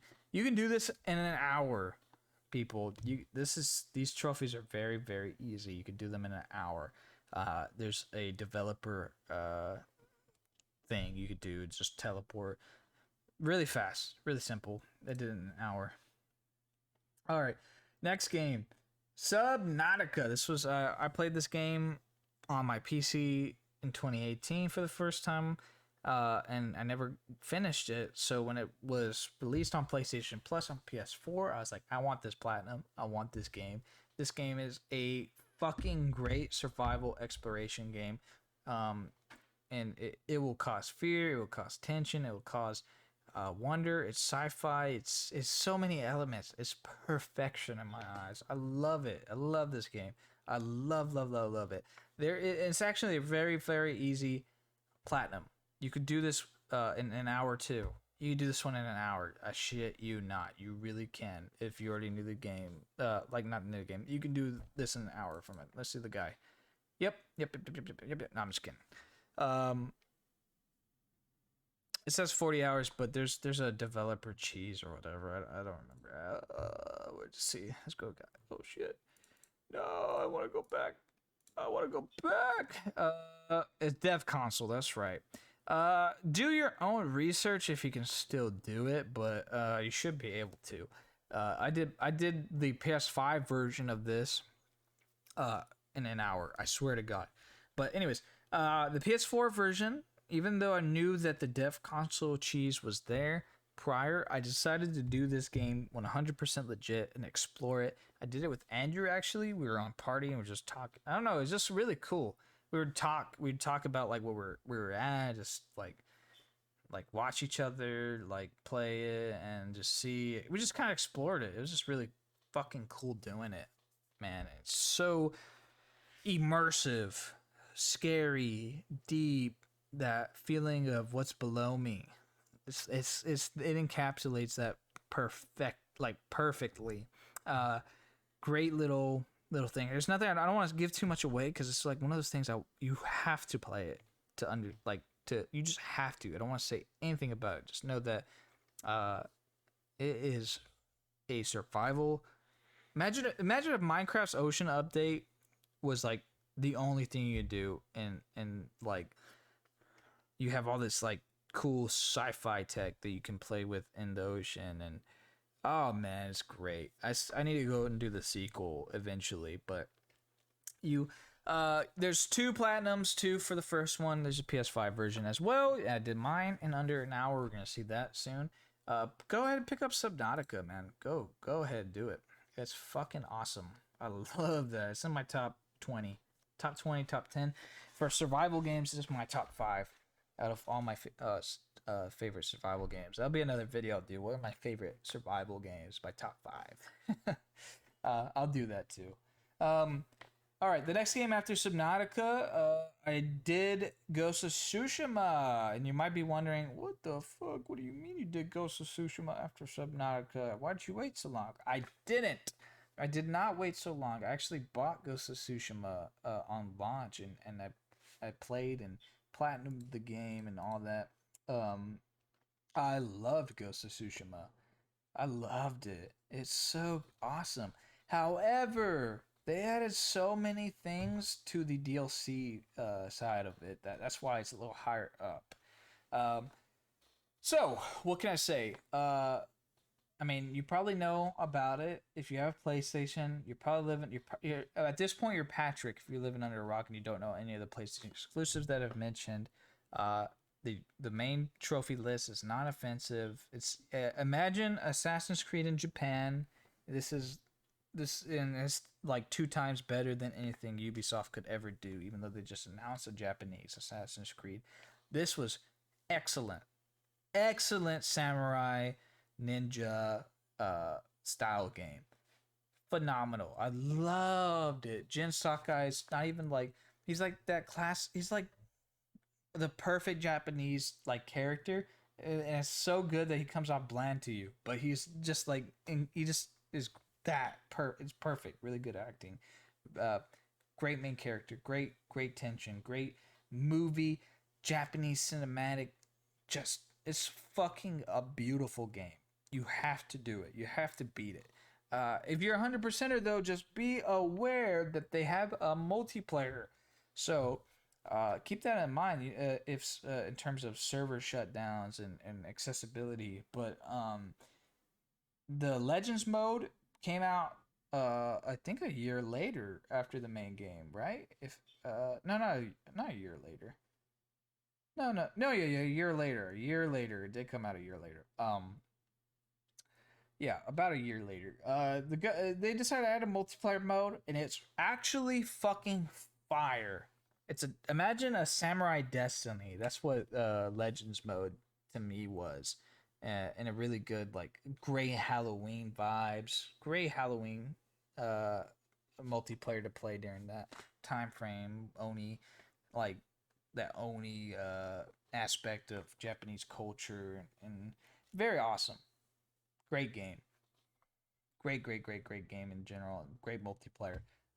Just be aware that there is a lot of DLC stuff to do, and it makes it grindy. The multiplayer is very grindy, but the base game, platinum, not offensive. Go for it. I'm not gonna just keep talking about it because you probably already heard of it. Beautiful game. Play it if you're in a Japanese mood. Um, the next game that I decided to do was the Fallen Order. Oh, did I skip some? No, I skipped some games. Oh shit. No, I skipped. Okay. Sorry about that. I actually did Marquette. I did Marquette. Actually had did Marquette. So ignore. We'll go back to Ghost of Tsushima. Nah, I'm just kidding. Marquette. I did Marquette after Subnautica. That's actually what I really did. Um, this game was free on PlayStation Plus the same time that Subnautica. I did both of them. I did the PS5 version, however, even though I got the PS4 version, just decided to do the PS5 version. It's not that hard. It's a very simple puzzle game. I liked it. It's another game that's kind of like more about perspective. It's a puzzle perspective game. If you like that idea of like making things grow and smaller and trying to get out, I didn't really like the story that was being like sold to me. It's kind of like cringe, but the gameplay slash puzzles were fucking really good and actually challenging. But overall, I would say you could probably get this in under 10 hours done for a platinum. And there's two versions. I don't think there's an auto plot, but you can do a really quick one if you want to do two. You double dip this, pretty simple. And a lot of people got free on PlayStation Plus. I liked it. It's fun. I like that kind of like, oh, you make the key bigger. How do you make it smaller? It's kind of like that. It's kind of like that perspective. It's worth playing. It's worth playing if you like puzzle games. If you like puzzle games, give it a try. Give it a try for sure. For sure. Oh yeah. All right. The next game after Marquette that I decided to do is I had just gotten a PS3 Slim just because I want to do some older PS3 games. So I decided to do God of War Ascension. Why did I decide to do God of War Ascension? Well, I'll tell you, this is the only God of War that has multiplayer. The only God of War. So get that done. If you like the series, get this one done immediately. At least get the Blood Oath. This right here. This is the only multiplayer trophy in the game, and all you have to do is beat the tutorial. Swear to God. So if the servers ever shut down, if they will, or if it's not peer-to-peer or whatever, XYZ, make sure you at least get that trophy. It's one trophy, and you could be locked off of an entire series of platinum. So, God of War Ascension. What did I think about it? I thought this game was not bad, not bad actually. If I had paid $60, I would have thought something different. I paid $10 for $10. Kind of a steal. Not bad at all. Nothing wrong with it. Um, give it a try.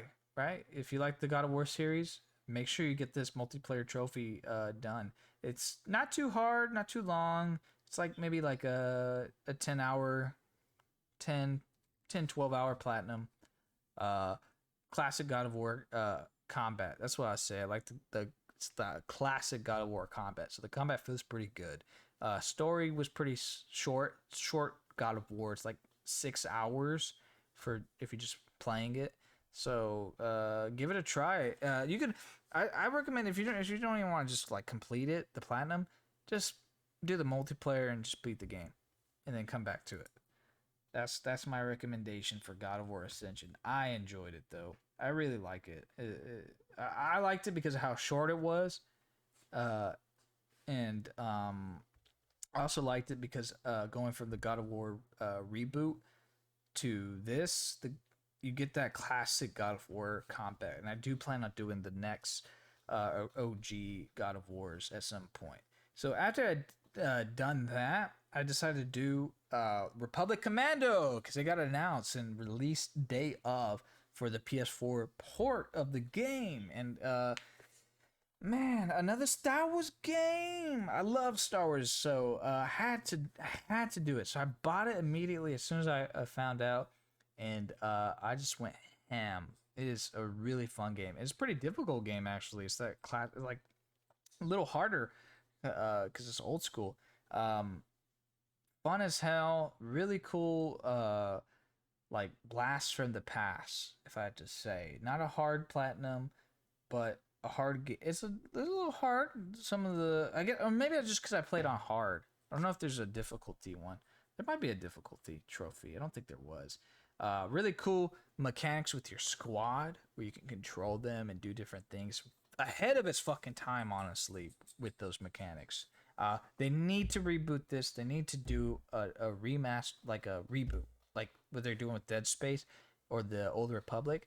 They need to reboot this game. This would be a system seller if Sony was able to lock in a exclusive deal with EA or something. However, we might not ever see that with the Star Wars license being opened up and like Ubisoft making stuff and all that. We'll see what happens. We'll see if they'll ever go back and reboot this series because the Commandos are they're canon in the lore for Star Wars. But if you like FPSs, that's a really good one. If you like Star Wars and FPSs, that's a fucking awesome one. Blast from the past. That's in pretty short and sweet.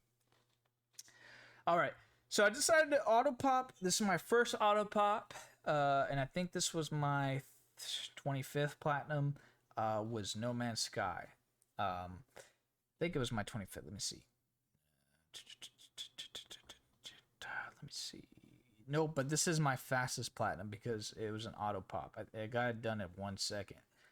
So this is my fastest platinum on the account.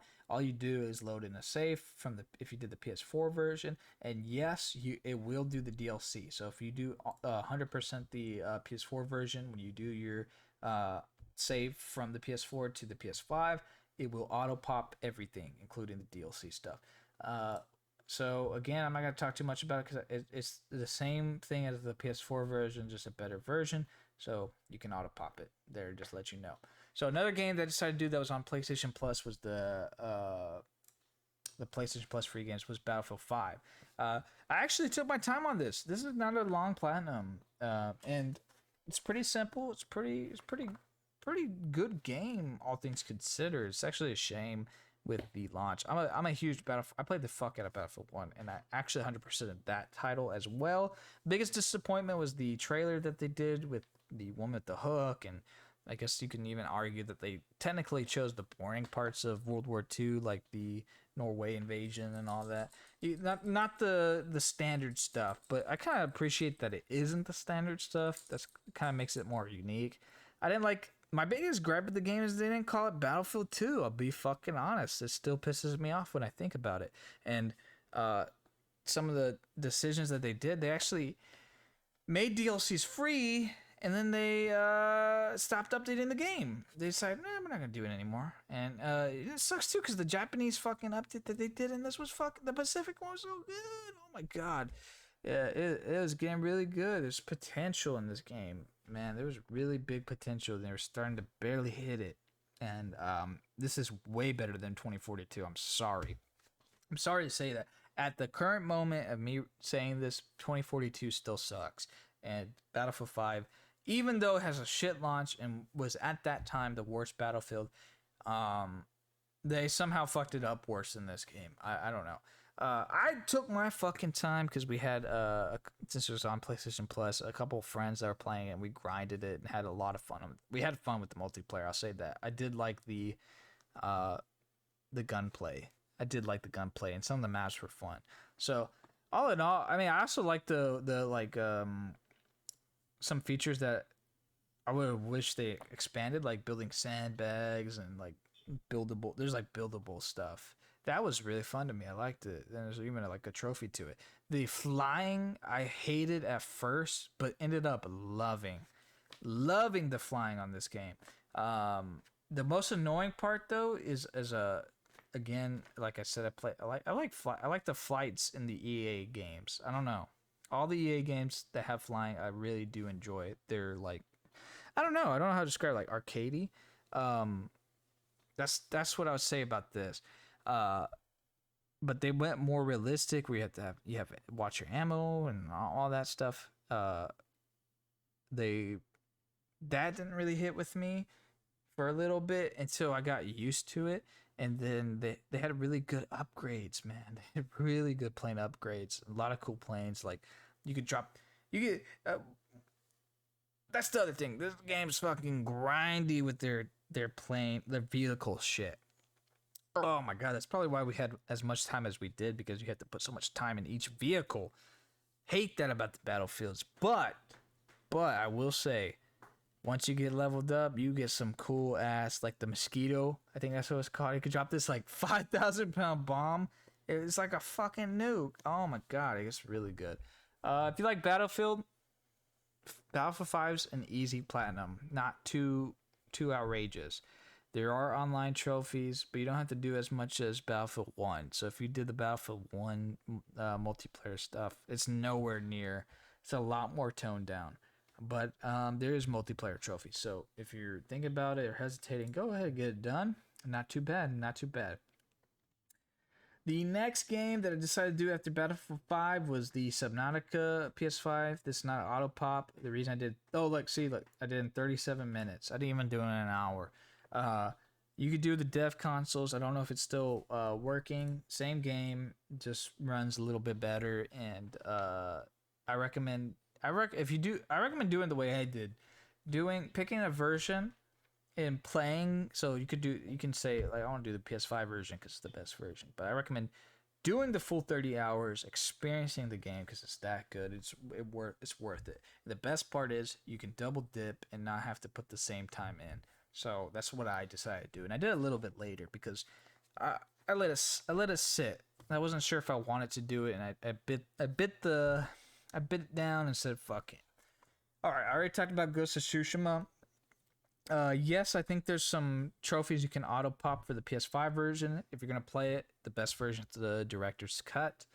However, I'm planning to double dip, and I had already done the PS4 version before getting my PS5 version. I actually replayed the PS4. I actually replayed the entire game on my PS5 for their update that they did, because they added that New Game Plus trophy set. So that's the I got to play this a couple times, and I loved it. I love both playthroughs. So I'm excited to do the PS5 version sometime in the future, but at the moment not done yet. So just sitting on it. Okay, so Jedi Fallen Order auto popped it in 1 minute and 32 seconds. So you can auto pop the PS4 version of it. Same game, runs a little bit better, same situation. Loved it. I'm excited for the sequel. That's coming out, I think, next year at the time of this video. So it should probably be already out if future me's listening to this, and probably already did it. All right, next game, Sid Meier fucking Civilization 6. Holy crap! Don't fucking do this game. Do not do it. Why did I do it? Because I love Civilization, and I had a great time doing the platinum. It's grindy as fuck, and it's not rated E for everyone. It is not rated E for everyone. It is very, very grindy. Long, and look at all these DLCs. Oh my fucking god. So at a certain point, I was the first person in the world to 100% it, because I wanted the fucking DLCs. Which one was it? It was this one. No one knew how to do to plow the sea, and look, I'm the second person in the world to plow the sea. And I did it a couple days after. The next person to get it did it a whole month later. I don't know, the next week. Like, I think that's funny. I had people messaging me like, "How'd you do it? How'd you do it? I'm trying to do it." I think it was this guy, actually, Xavier. He had messaged me. He didn't know how to do it.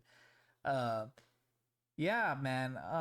Everyone thought it was glitched for a while, but it wasn't glitched. It's just everyone was doing it wrong. It's just not worded properly. It says activate all.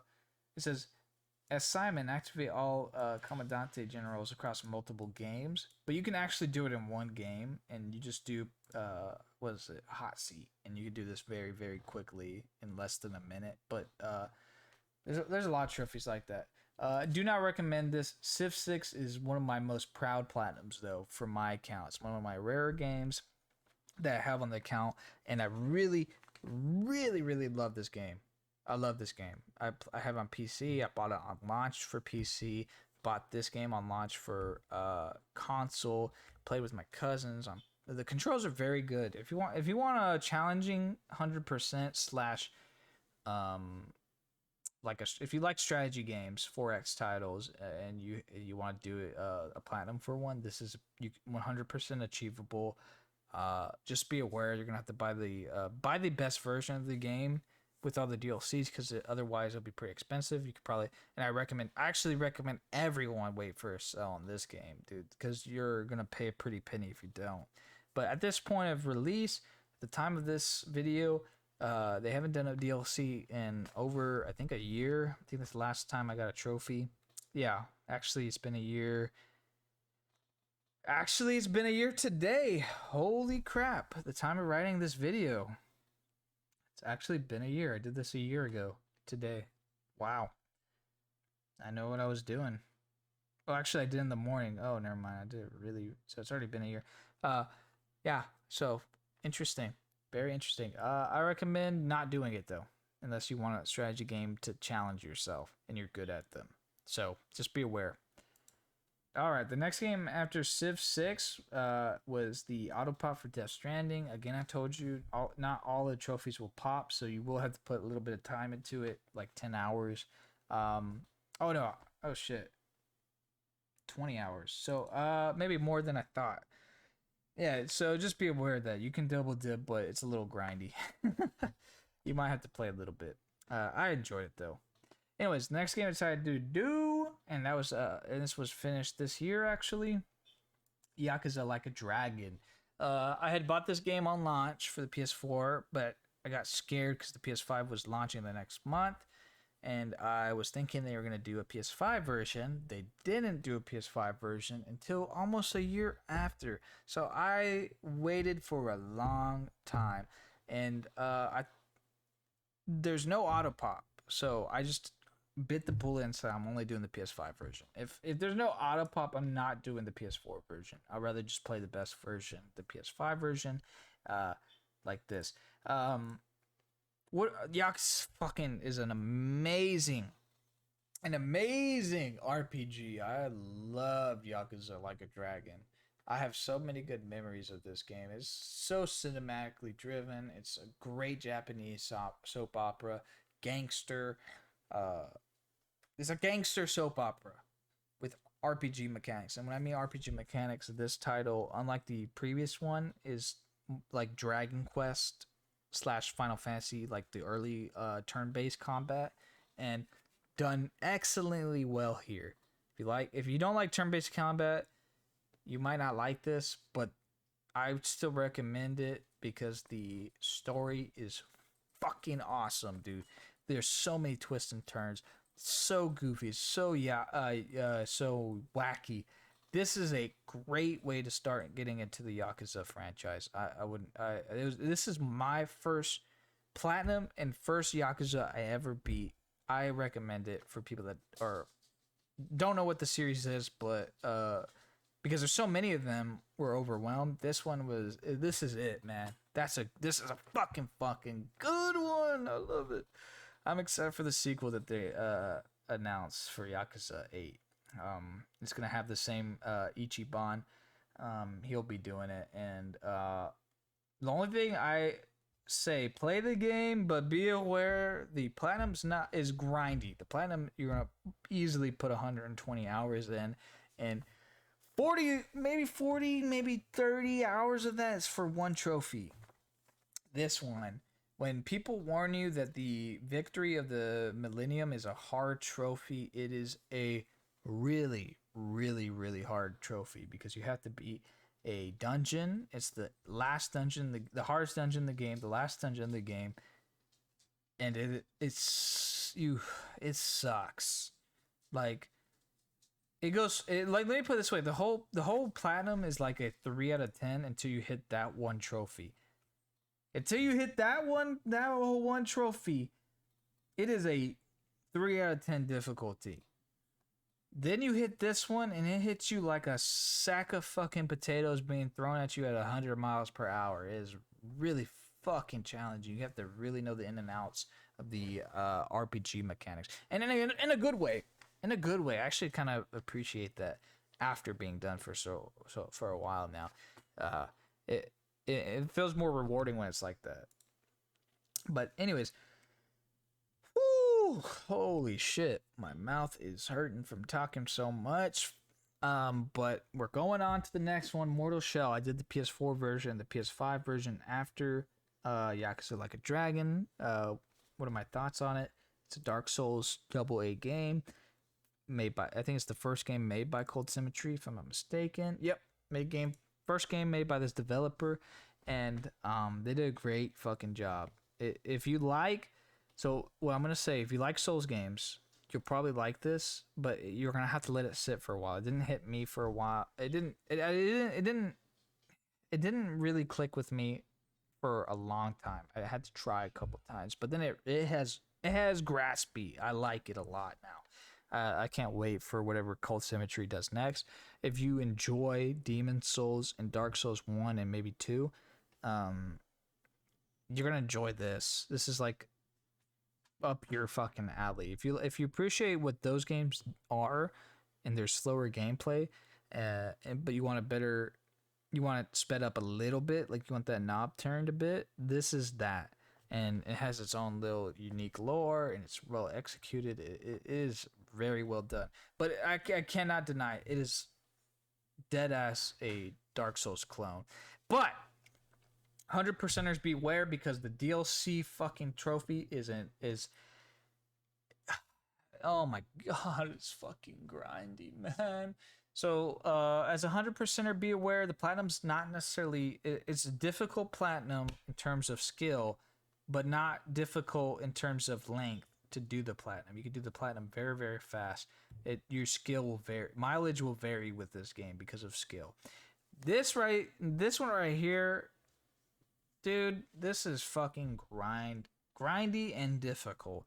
You have to do, they added this DLC, and it's a roguelike DLC where it's randomized. You have a bunch of cycles that you do, and it is just so fucking long. I just finished the PS4 one very recently, and I'm regretting doing the PS5 version. So I recommend doing one version, or just not if you're not doing it at all, because if you're 100%er, because it's long. It's very long.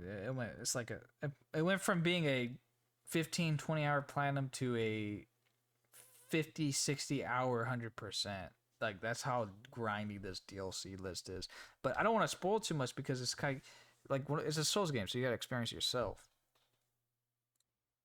Okay, sorry about that. We got distracted here. I'm back. So, yeah. So continuing on, Mortal Shell was a lot of fun. Very good Dark Souls clone. I recommend it, man. Go ahead and check it out. All right. So next, after Mortal Shell, we're gonna talk about our Resident Evil, man. God damn, I love this game. Let me just start off saying that Resident Evil is a iconic game series that was defined by this title alone. Obviously, this isn't the original version, which they actually, matter of fact, have added the director's cut to the PS5, so you could play the PS1 version in its purest form. But this is the GameCube remake, and my god, a really good one at that, man. It keeps the classic tank controls, but does it so in an HD, better 3D texture format. Great game, man. This is an awesome game. But if you don't like tank controls and backtracking and you're gonna have to play the game multiple times. So your mileage would probably not vary. You might get bored, and man, I'll tell you this much: it took me 3 years to really kind of like boil down and to be like, I'm gonna get this done. Not 3 years on this account, Matter of fact, I think I added it right after Resident Evil Zero, and I got sidetracked with like every trophy hunter does. Uh, but all in all, man, this game is wonderful. I love it. It feels so good going back. My first ever Resident Evil that I played was Resident Evil 4. So I'm kind of a newer audience, and this is what most people grew up on that are the older fan base. And I could see why. I enjoyed both this and Resident Evil Zero. If I had to say which one's better, it really depends on personal preference. I'm gonna say this one just because of it being the reason the series even is where it is. But I like both of them. That's why I decided to do all of them. And matter of fact, because of this game, I decided to go ahead and just do all 28 Resident Evil games. So that's what you're gonna see coming up in the future, in the near future. We're gonna start doing more of them. I'm pretty behind, I would say. But after I did Resident Evil 1, I decided to go ahead and move into the Resident Evil 5 territory. This is one of my favorite Resident Evils, if not the favorite Resident Evil. A lot of people didn't like it in 2008 when it came out, but I fucking love this game, man. The co-op is so awesome. And there's a lot to love here, man. Great gunplay, great everything. Yeah, it's a little more actiony than Resident Evil 4, obviously. That's what people didn't really like. But there's so much replayability in this game, and the way they structured it with the item management, it makes it a great online experience. You can play this online co-op, you can play this split screen co-op. There's multiple ways you can play. You can do the PS3 port, which I plan on doing, the PS4 port, their PC ports. It's so accessible, this one, I think. That's the best way to put it. Mercenaries is phenomenal on this. Very fun. I think the community is still thriving on all consoles. A lot of sweaty people, the verses. There's so much to love. You kill Wesker, and some funny iconic scenes like punching the rock and Sheva, come on. I was really happy to go back and finally do this. I actually had this on for a while because I got sidetracked. I decided to do it with my cousin, but he kind of stunned it on me. But I did most of it. We did most of the game. I think I would say in the chapter where you I would say probably like maybe like 4-1. Like I'd say we did half the game together. But I decided after he stunned it and he never wanted to play, I boiled down and said I'm gonna redo because my PlayStation 5 I lost all my memory on it, and it wiped. So I had to start from scratch. So I decided to do it on veteran so I can unlock professional. And then I did the game professional, so I had to beat it twice. Not a hard platinum, man. Not really that difficult. The DLCs are gonna be a little more annoying for these professional playthroughs, I've heard, but we'll see if my cousin would try to actually play with me for those. The verses I need to get done, so that's in the to-do list because I want to make sure I get all the multiplayer stuff at least done. So just in case, who knows, Capcom sets the servers down or whatever the fuck have you, we can make sure that I'm not fucked and I can take my time to come back to this title because I kind of plan to come back to this after I've done the PS3 version. Is kind of what my goal was. But all in all, Resident Evil 5, there's not much to say. If you're in the mood for a co-op game, this is one of the best in the series for that. And it's one of the best co-ops experiences you can. It's kind of like such an interesting time period that this had came out. Like there's like what is it? What was that other what was that other co-op game that everyone would play when this had came out? It was I don't remember. The same grittiness though. But anyways, let me not get sidetracked too much. Anyways, now we're up to the Outer Worlds. Wow. The Outer Worlds. What can I say? The sad part about this, fair warning to y'all, this game will probably never have its sequel come out on PlayStation. I say maybe because they've already confirmed that it's an exclusive. We don't know if it's time exclusive. Microsoft owns Obsidian. But wowie, Obsidian impressed me with this game. It will take a little bit of getting used to, like, but I mean, like, what I mean by that is it takes some time. You're gonna have to probably like get in the zone for it. It'll take a minute. Maybe it won't hit at first. Come back to it. Just I say keep trying, keep trying, keep trying. The game will stick with you for sure. It's that was the same way for me for Fallout though. So like, in Skyrim, all three of the Bethesda slash Obsidian like games that they're all like that for me. And I'm sure like Hammerfell will be the same way for me as well. But just come back and try again if you're in a Fallout mood, but you want more of a space game. This is a space western Fallout game. That's what this is, and it's a well done. If you wanted Fallout New Vegas in space, this is it. And they did a phenomenal job. It's like a universe where corporate America took off like in the late 1800s, and it's just they just have monopolies. Like it's basically in a time. It's like in a time where monopolies were never banned, and like during the Rockefeller age, and they just went through onto the millennia. And this is really cool. The universe is awesome. You can really get immersed. It's pretty, I'd say it's like a 50-hour platinum total. Not actually that egregious. There's even 2 DLC packs. There shouldn't be any more. They might announce a third one just randomly, like, typical games do these days.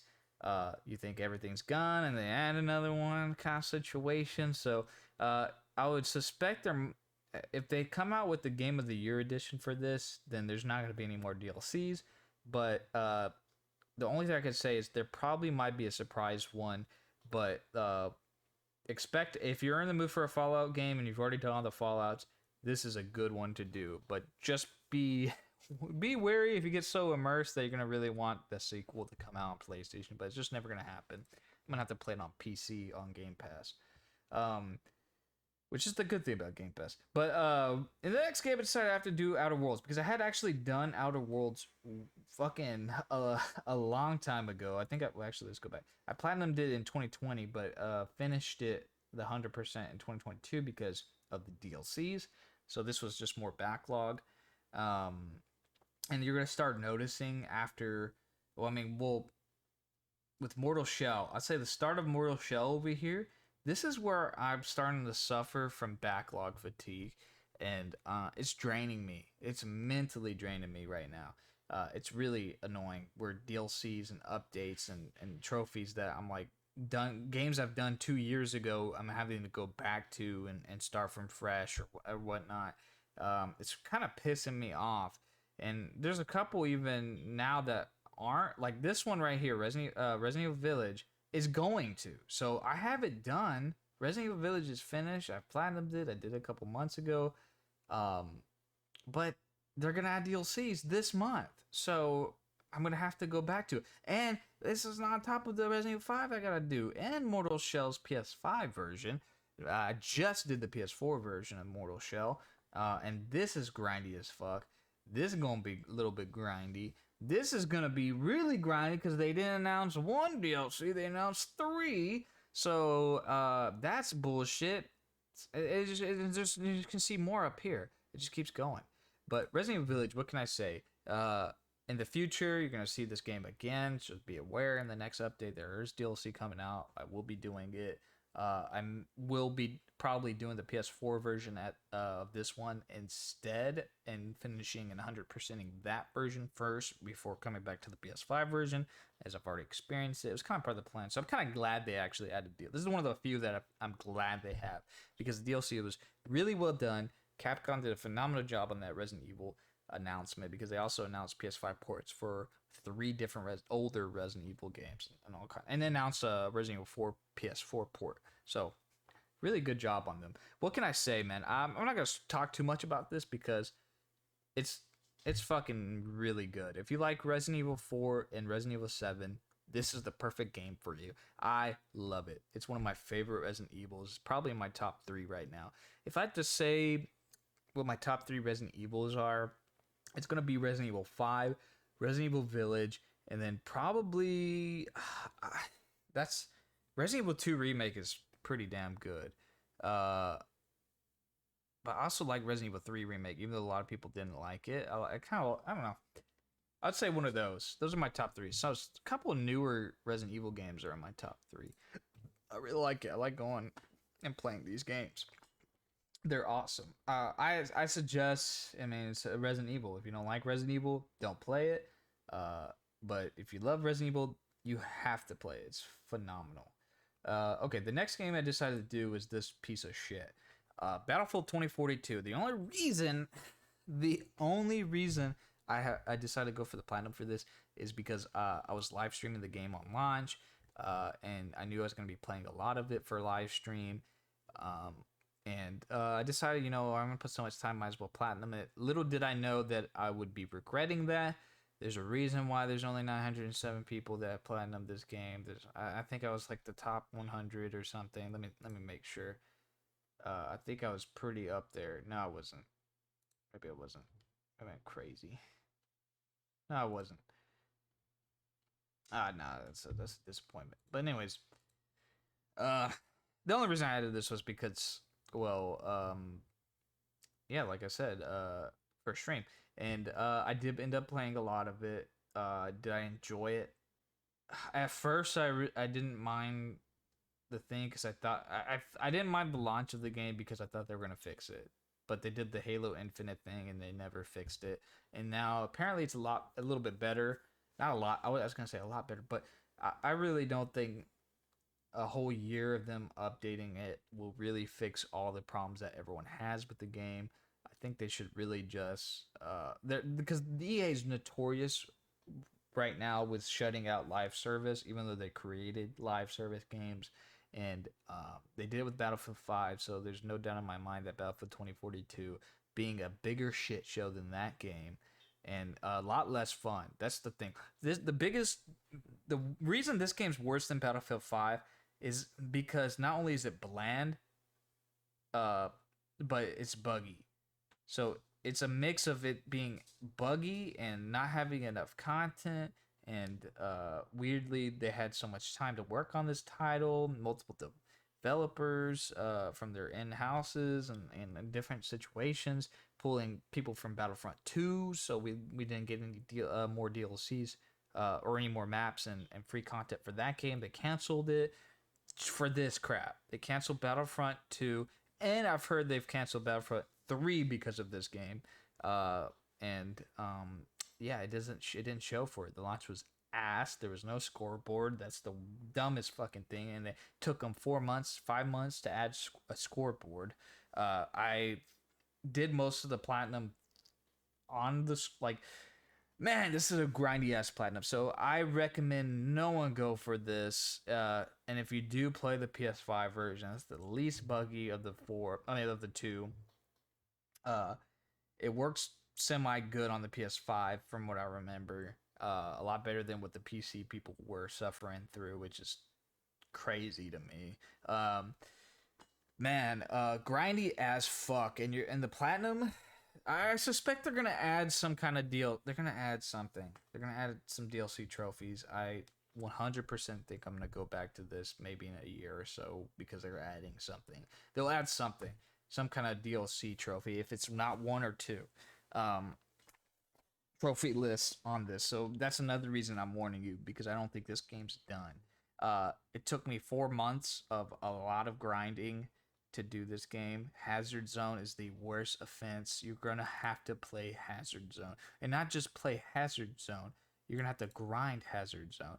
And what's the worst trophy right here? Hazard Zone's got quite a couple right here. Clean exit. You have to literally. So Hazard Zone's like a Tarkov mode. It's like a Tarkov light mode. Unique idea, poor execution. I'll say that. It could have really been something special, but they didn't go hard enough.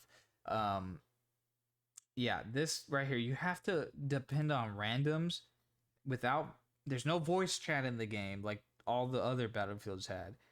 So you have to depend on randoms without voice chat to not go down. And I know it says died. You see this? This is the worst part. The game's not only buggy, but the trophies are buggy and they are misworded. It says So successfully extract in hazard zone without anyone having died. No, this means extract hazard zone without anyone going down. You can't go down. No one on your party. I only got this trophy right here. I only got this because all my teammates didn't even fucking load in, and I was hiding the entire match, and I went and I was able to extract because all the other people died. That's the only reason I was able to get this. It's just ridiculous, and there are sweaty ass motherfuckers. There's notorious ones. I think the RC gang guys. There's a lot of people that in the community that were playing Hazard Zone that know these people that just literally play Hazard Zone and sweat their ass off. They're very annoying. The gunplay's ass. The game is just dog water. Do not do this game. Do not do this game. There is an auto pop, so you can pop almost all the trophies from the PS5 version to the PS4. So it's PS5 to PS4 through servers and all that, but it doesn't pop all of them. Use like 3 or 4 that you have to do again or whatever. I'm gonna auto pop the PS4 I mean, that's another shitty thing. You don't get the PS4 version with when you buy the PS5 version and all this. There's so much, man. Do not get this game. Do not do it. All right, so the next game I decided to do was Doom Eternal. So we did Doom 2016. What did I think about Doom Eternal? I loved it. I did it on launch. I got it. I think I had gotten home. It launched right when COVID started, so it launched at a very good time. So I was able to just grind it, get it out pretty well. The only thing that sucks is the multiplayer. The battle mode's not bad. The battle mode's not bad or in any shape or form. It's just a little grindy. But you can boost it. To be honest, the game is phenomenal. I love it, and I think it's better than Doom 2016. But I like Doom 2016 more, if that makes sense. I don't know. They didn't add the multiplayer or redo it like I was thinking, so that was a big disappointment to me. They only had battle mode. The main campaign is phenomenal. The DLCs were fantastic, and that's why it's so high up on the list, because I did it in 2020, but DLCs came and went. So just be aware there's DLCs for 100%ers, but they're not bad, and they're really good, and they finished the reboots story, so we don't know what is in store for the next game if they do plan on doing one. I really enjoy my time with this game. It's great FPS, heavy, full pedal to the metal. I don't know. It's just like I like both of them. I like Doom 2016 and Doom Eternal. If I had to say which one I like a little bit more, I don't know. Doom 2016 maybe it's just nostalgia for me in terms of like I just fucked with it that hard. Doom Eternal is like I feel like I could chill a little bit on Doom 2016. This one you kind of you have to sweat. The demons are up your ass. It's like you don't really get a break. I think it has some fatigue from it a little bit. Maybe it's just me from playing like non like just grinding it or whatever, but I'm gonna replay. There's a PS5 port, so Bethesda just did a great thing, and they gave everyone the PS5 port for free. So there's that. I don't know if there's autoplat on this. I don't care if there's an autoplat.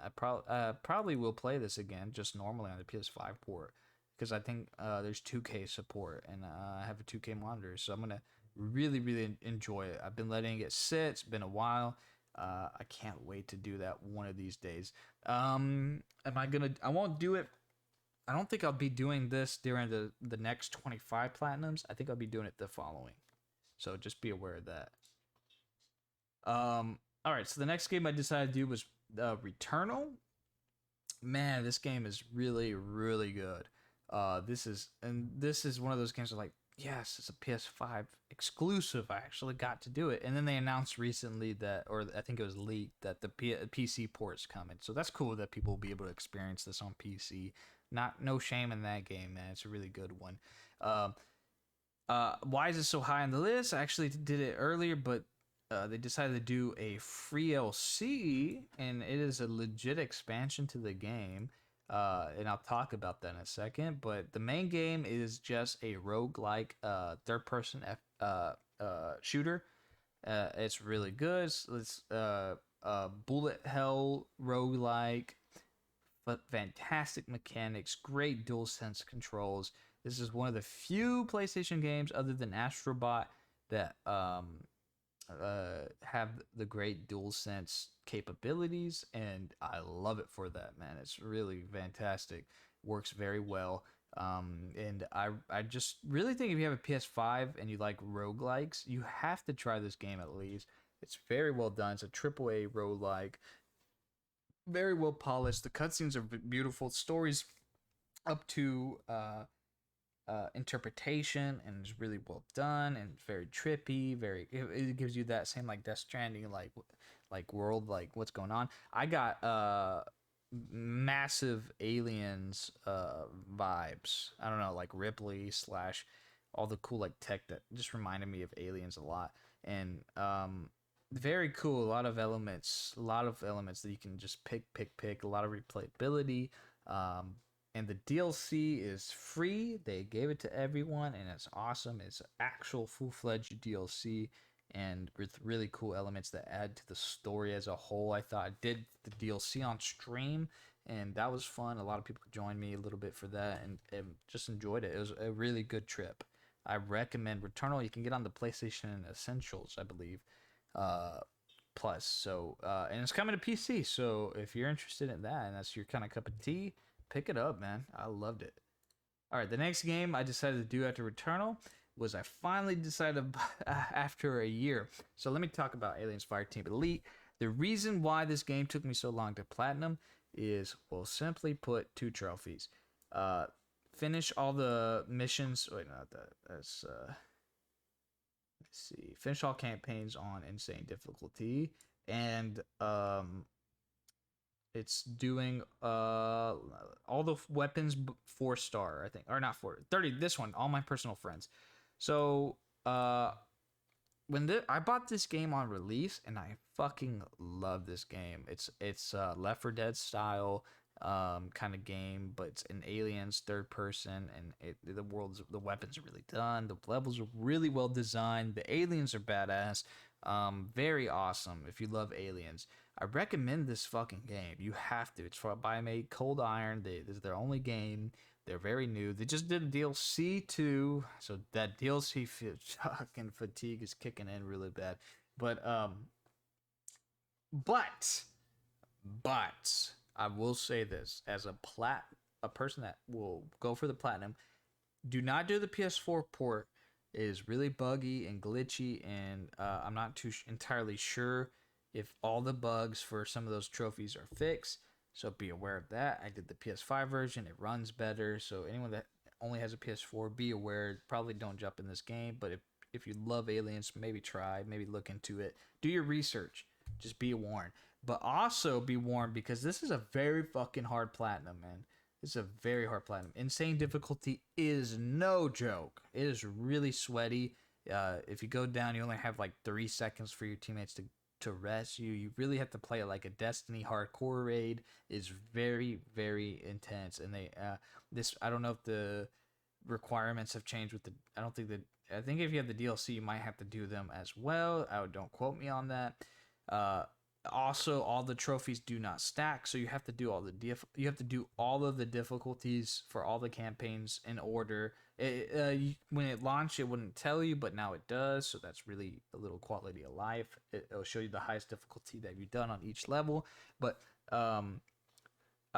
maybe it stacks now, but I don't think it stacks. So you have to. I did every difficulty. So not only do you have to do insane, but you have to do extreme, and extreme is fucking hard too. So they're both really difficult. You pretty much got to do it twice. Just be aware of that if as a platinumer, if you want to play the game and enjoy it, this is a really good Left 4 Dead style game, kind of like if you like World War Z, you probably like this a lot. Also, when the game launched, I was grinding all the weapons. This is why it took me so long to platinum it, is because I had most of the weapons done and had levels in it, and they did an update where they gave everyone that had any weapon progress at all, they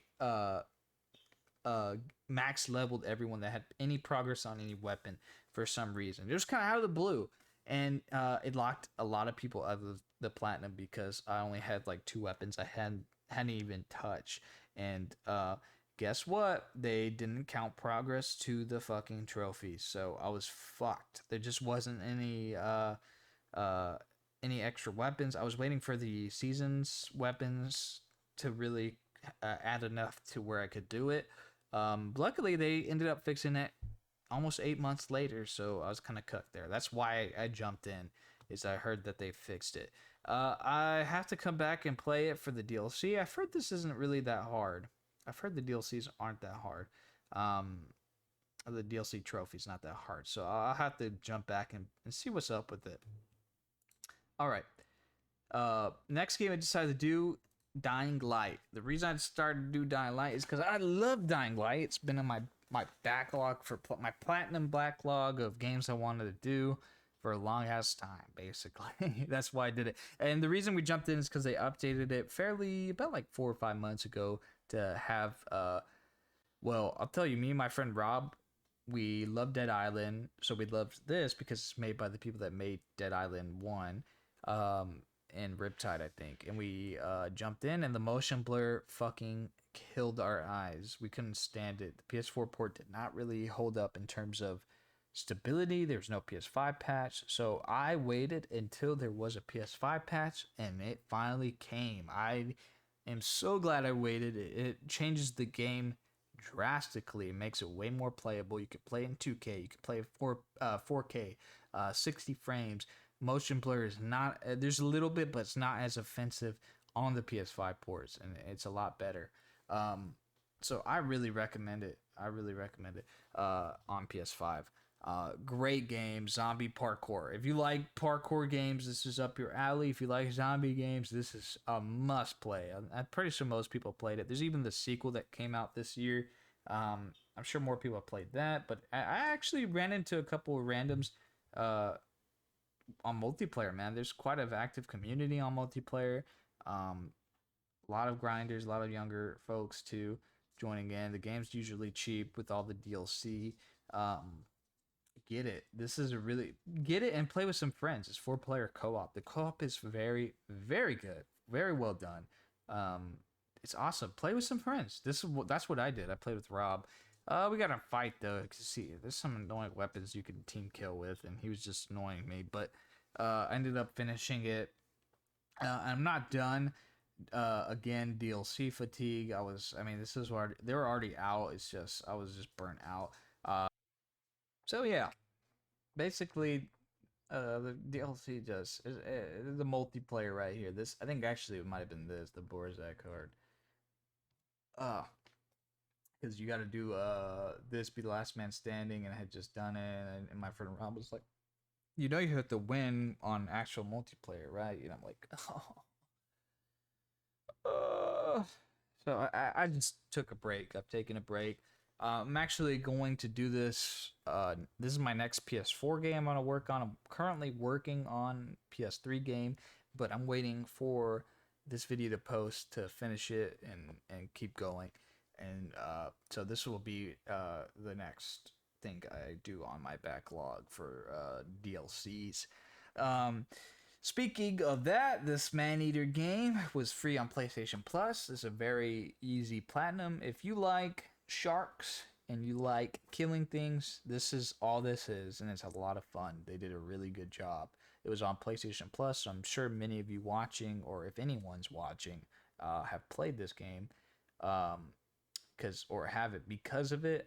It's very easy, very simple, very chill. You can play it on a TV, couch, anything. I did it in one day, and the reason it's so high up again is because they did add a DLC. So be aware you're gonna have to buy a DLC, even if you got it on PlayStation Plus. DLC is not that hard, and it's actually pretty cool. I like the DLC. And there's rumors that there's going to be another DLC.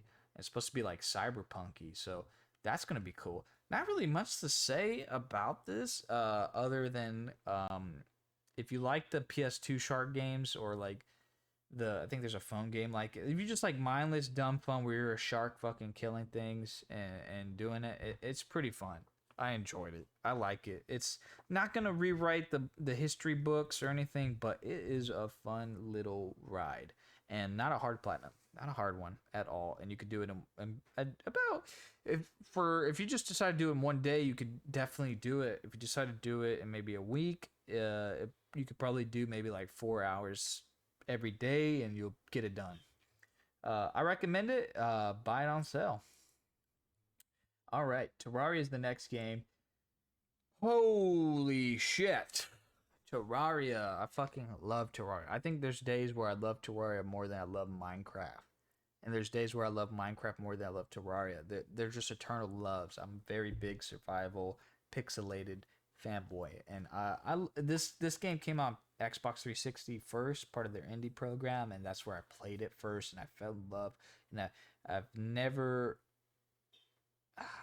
I've never did the PS3 version, even though I had a PS3, and it really bothered me for a long time. So I buckled down and I got my cousin that I played with that I played the 360 version with, and me and his friend John, we grinded the fuck out of this game, and it was a lot of fun. We did it during COVID, that summer in 2020, and we did a lot. It's do I recommend it to people? I recommend it to experienced survival games, uh, and people that like RPGs. That's the best way to describe it. Imagine if Minecraft was an RPG and it was 2D. This is what Terraria is, and I think I like Terraria more than Minecraft. It's really hard for me to really dead set on it. There's just so much bang for your buck. It's like $15, $20, and you're set. It's on every platform. It's not just on PlayStation, so you can really grind, play, have some fun.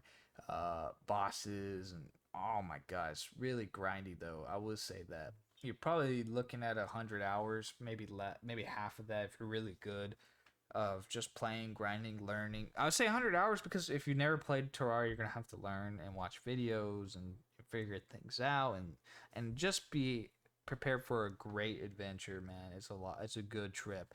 Problem though, they for some reason after doing their last update of content releases, decided it would be funny to add just random updates with trophies, and never had they done it while I had done this in the 5 years of the game being released for PlayStation 3 and PS4.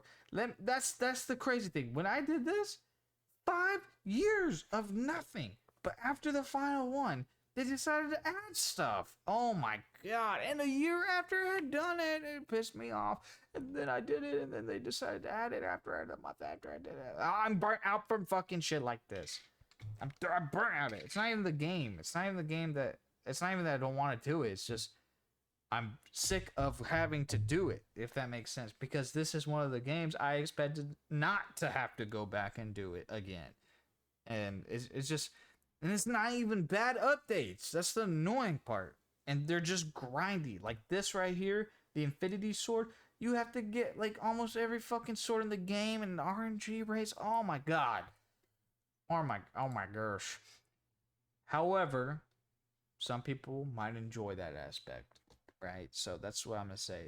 It does not take away from the great quality of the game. Matter of fact, it adds to it. So, I mean, they're rare trophies, you know what I'm saying? So gives me a reason to jump back into my old world. So there's that. I'll accept it. Let's go on to... We're finally at the end, people. All right, I'm not going to talk much about these games. What I will say is these will be part of the next video to do for the next 25 Platinums. Just be aware that right now I'm working on Assassin's Creed 2, actually. So... That'll be the next platinum I do for my 51. But these games, why do I have the Assassin's Creed games? Why do I have them on PS3? They recently announced that they were gonna, not recently, but they shut down the servers, I think, on the 1st of October. They might still be up. I've heard rumors that they're actually still up in some shape or form, but don't quote me on that. Don't make sure you do your research as always. But at least that's why I jumped into it. Why is Assassin's Creed 3 done more? Well, there's a multiplayer trophy that you have to actually you're only allowed to do it after beating the game. So I had to actually do it on that one, and I was in a time frame because before they extended it a month, it was supposed to end on September 1st, but they extended it a month, and now I think that month's already passed. Maybe they extended it longer. We don't know really, so just make sure you do your research. Lord of the Rings, Lego Lord of the Rings, I plan on doing. Again, I'll update y'all on those games in the future. The next game that I decided 100% slash platinum, I just don't do this game. Don't do it. Don't do this fucking game. My God, it is the worst 100% nightmare you'll ever go through. The platinum is not egregious in any shape or form, if not easier, but the 100%. Look at these DLCs. Let me just put it this way.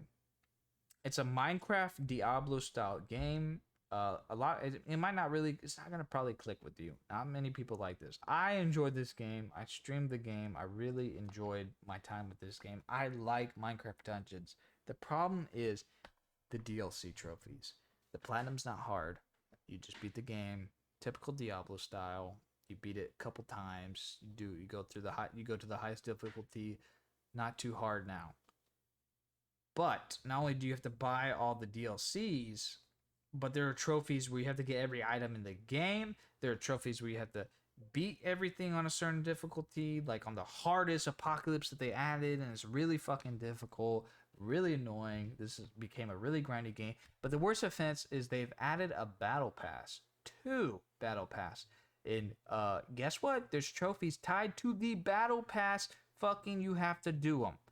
They don't run out, they don't expire, but you have to do the battle passes, and they are grindy. There's no double XP, there's no really quick definitive way to getting them, and it is slow as fuck. And guess what? The season 2 battle pass fucking trophy list ties to where you have to get the stuff from the first season. So you can't, this right here, if you don't want to pay a single fucking penny, this trophy right here, you have to do the entirety of the first battle pass.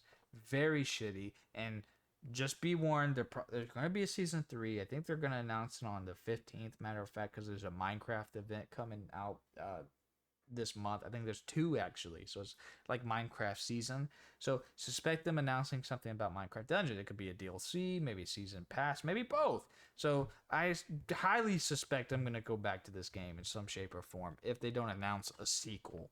So if they don't announce a sequel, I'm fucked. I am fucked. Would I do the sequel? Yes, because I do actually like Minecraft Dungeons. I think it's fun. It's very decent game. Especially, I had a really good experience live streaming this because it's one of the few games I've ever gotten to play so many different platforms at the same time. I had Switch, PC, and Xbox player playing with me as I was on PS5. That's a really cool experience, and I'm glad Microsoft wasn't stingy and made this an exclusive. I am very glad that we're able to play this game, and it's not bad. It's not bad, but it's not the best Diablo game you're gonna. It's a Diablo kind of like for kids. That's the best way to put it. But you know, I was a kid when I played Minecraft. That's why it didn't really offend me to go back and play. I love Minecraft. A lot of people do. So, you know what? I don't recommend playing it. I'll say that I don't recommend doing it as a trophy hunter, but if you just like playing these kind of games and you like watching these videos to learn what you can play, I definitely think you should try if you like Diablo and just see for yourself. But be warned, it's kind of egregious. If the server's ever also there's server base, so if it ever shut down randomly because whatever, right? Then it'll fuck a lot of people over. But luckily, I'm done for now. I will probably have to go back for Battle Pass Season 3, but. All right, ladies and gentlemen. So, before I get on to the last game, I did do Mortal Shell PS4 version. It's the same game. Don't do it like I said earlier because if you're 100, don't do it early, like I said earlier if you like 100% because you'll probably never do this. But if you like the Dark Souls and Demon Souls, like the OG, maybe even Dark Souls 2, this is a fucking great indie game clone, and it's really, really good. So that's all I'm going to say. That's the abbreviated of that. Now let's get into the real juice, the finale, and what I chose for my 50th platinum. This is the fucking cherry on top. I'll tell you what, man. Long video, like I said, but Red Dead Redemption, what can I say, man? This is one of those games that I played over a decade ago, and it's been in that same mindset as Dying Light. My backlog of games I want to do, like really want to do, and um, I've been in this game. I think this was my fourth time beating the game. Um, and you only have to beat it once for the multiplayer. I mean, the for the trophies. I did it fresh, awesome experience. The multiplayer is very very active actually. Be warned if they could shut down the servers. I think there's a lot of people saying it's peer to peer and all this good stuff, but you never know, right? So if it's on your mindset, get it done. There's a lot of people boosting right now. Look at this, and you're gonna have to boost. I had to boost with people because there's trophies that require you to have 8 people, and yeah, that's annoying. But a lot of you probably already played the second one, but this is where the roots were sown. The seed was planted. This is the start of the series as we know it now, because it used to be Red Dead Revolver. But I never played Red Dead Revolver, so this was a very fresh take. Why do I love this game? I played Gun as a kid on the PlayStation 2, and this is like Gun to me, man. It screamed so many Gun vibes. I fell in love with it instantly. It was just Gun but GTA style, and a lot of people felt the same, man. I plan on doing the sequel. The sequel will be my 100th platinum. I think I've decided, because this was my 50th. I want to do the sequel as a 100th platinum, and I love it. I love Western. I do love Western games. So this screamed to me, and it was just time. It was just fucking time to finish it. And it took me a year. This was a year of just casually doing it. The multiplayer, okay, so the crazy thing is I got all the multiplayer shit in one day. I got it all done in one day. It took me 14 hours of grinding, but be warned, the multiplayer trophies are kind of grindy and you need 8 people. The reasoning is because I did a boost session with someone, and they wanted to do one trophy or 2 trophies. There's 2 trophies. One with 8 people, so they had it for a cap of 8 people. I was able to join, and the first thing they wanted to do was try to get they want to get these 2. They want a Kingpin, and they want all the Undead Nightmare ones. They want Smoke That Skin Wagon and Kingpin. So the session starts, and I'm the only one that joins the lobby that the guy made, because the idiot only plays on PS3. So the dumbass was only playing on PS3, right? And he didn't message anyone. He was a terrible fucking host. He didn't message anyone, so I had to go on the lobby, go through everyone that was in the session, message them, ask them, did you get anything from the guy? And they said no. Okay, I was like, well, I'm making the lobby now. I'm in control. So I made the lobby, got 4 of the 8 people to join, because the guy that I was playing with while doing it left because it was only me, didn't say anything, didn't have a mic, nothing. So by pure chance, I got 4 people. While waiting, we did Smoke the Skin Wagon. It was a lot of, actually, this game mode was a lot of fun. I'll say that. It was a really cool game mode, and we actually had a blast. We were sweating. We got really far. I think we got to like round 20 something, and we enjoyed it. It was a great time. And so we did that, and we're like, well, there's 4 of us. You guys have enough time. Let's do the co-op, Outlaws to the End co-op pack, and we did all of them together, and that was a big trip. One of the guys I was playing with was streaming it on the PS5, so he did the entire multiplayer thing that night with us on a stream. Like, he's streaming it. It was really cool. And he's like from England or whatever.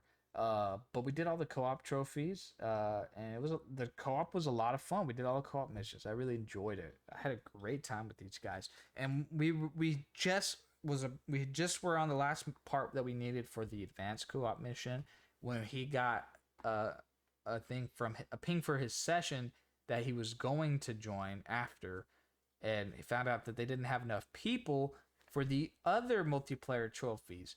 And I mean every multiplayer trophy. So we did all the multiplayer trophies together. It was great. We were in sync. It was probably one of the best boosting sessions I've ever had in my life. It was a wonderful 50th platinum journey. Even though there was so much multiplayer, I wanted a challenge for myself for my 50th. it really was a unique game to go for. I'm really really fucking happy that this was my 50th. I had just timing, man. I missed the anime con because of this. I was supposed to go to an anime convention, but I stayed up all night playing that I was just passed out. My friend was so mad. My friend was so fucking mad. Uh and I don't blame him. I ended up going to the Comic Con with him, so he we ended up I ended up giving back with him. It's kind of he's really he ended up accepting that. People just don't understand, right? But like these are the kind of trophies on multiplayer that if you're boosting, you need to get done now, because like if they announce the server shut down, we're fucked, right? That's that kind of mindset I was in. And yeah, just the great community, guys. Multiplayer is very, very active. Definitely go ahead and try it. Play through the campaign. Campaign's a little long, but it was a great time, man. Uh, this was my 50th platinum, and I'm glad to share you guys my journey so far. I plan on doing, let's see, I plan on doing it on the 70th platinum. So when I hit that, I'll do another video for y'all. Uh, I'll end up the video and show you what you guys, what my stats are. So this is my current stats at the moment. Um, the next game I'm currently working on at the moment is Assassin's Creed 2, so that'll be my 50th one, and we're gonna go down the line. So I can't wait to share that to y'all for the next video, for the next 25. I really enjoyed my 50th platinums at the moment, man. They're all great. I have an enormous amount of DLCs that I have to work on. I, it sucks, but every trophy hunter has to deal with it. I got a pretty high completion rating, and I'm relatively caught up. The only reason I got so down was because of the server shutdown with the Assassin's Creed, so that's the only reason. But other than that, leave a like, comment, subscribe if you want to see that next 25 platinum journey and more videos like this. If there's any questions you guys have, just ask them and I'll answer. Man, dude, this was a great time. I really enjoyed this. I had to cut it a couple of times because of dogs or whatever have you happening in the background, but I hope you guys stuck with me for most of the journey, or at least the end. But man, this was a lot of fun. Thank y'all guys for stopping by. Y'all have y'all a beautiful time, man. Enjoy.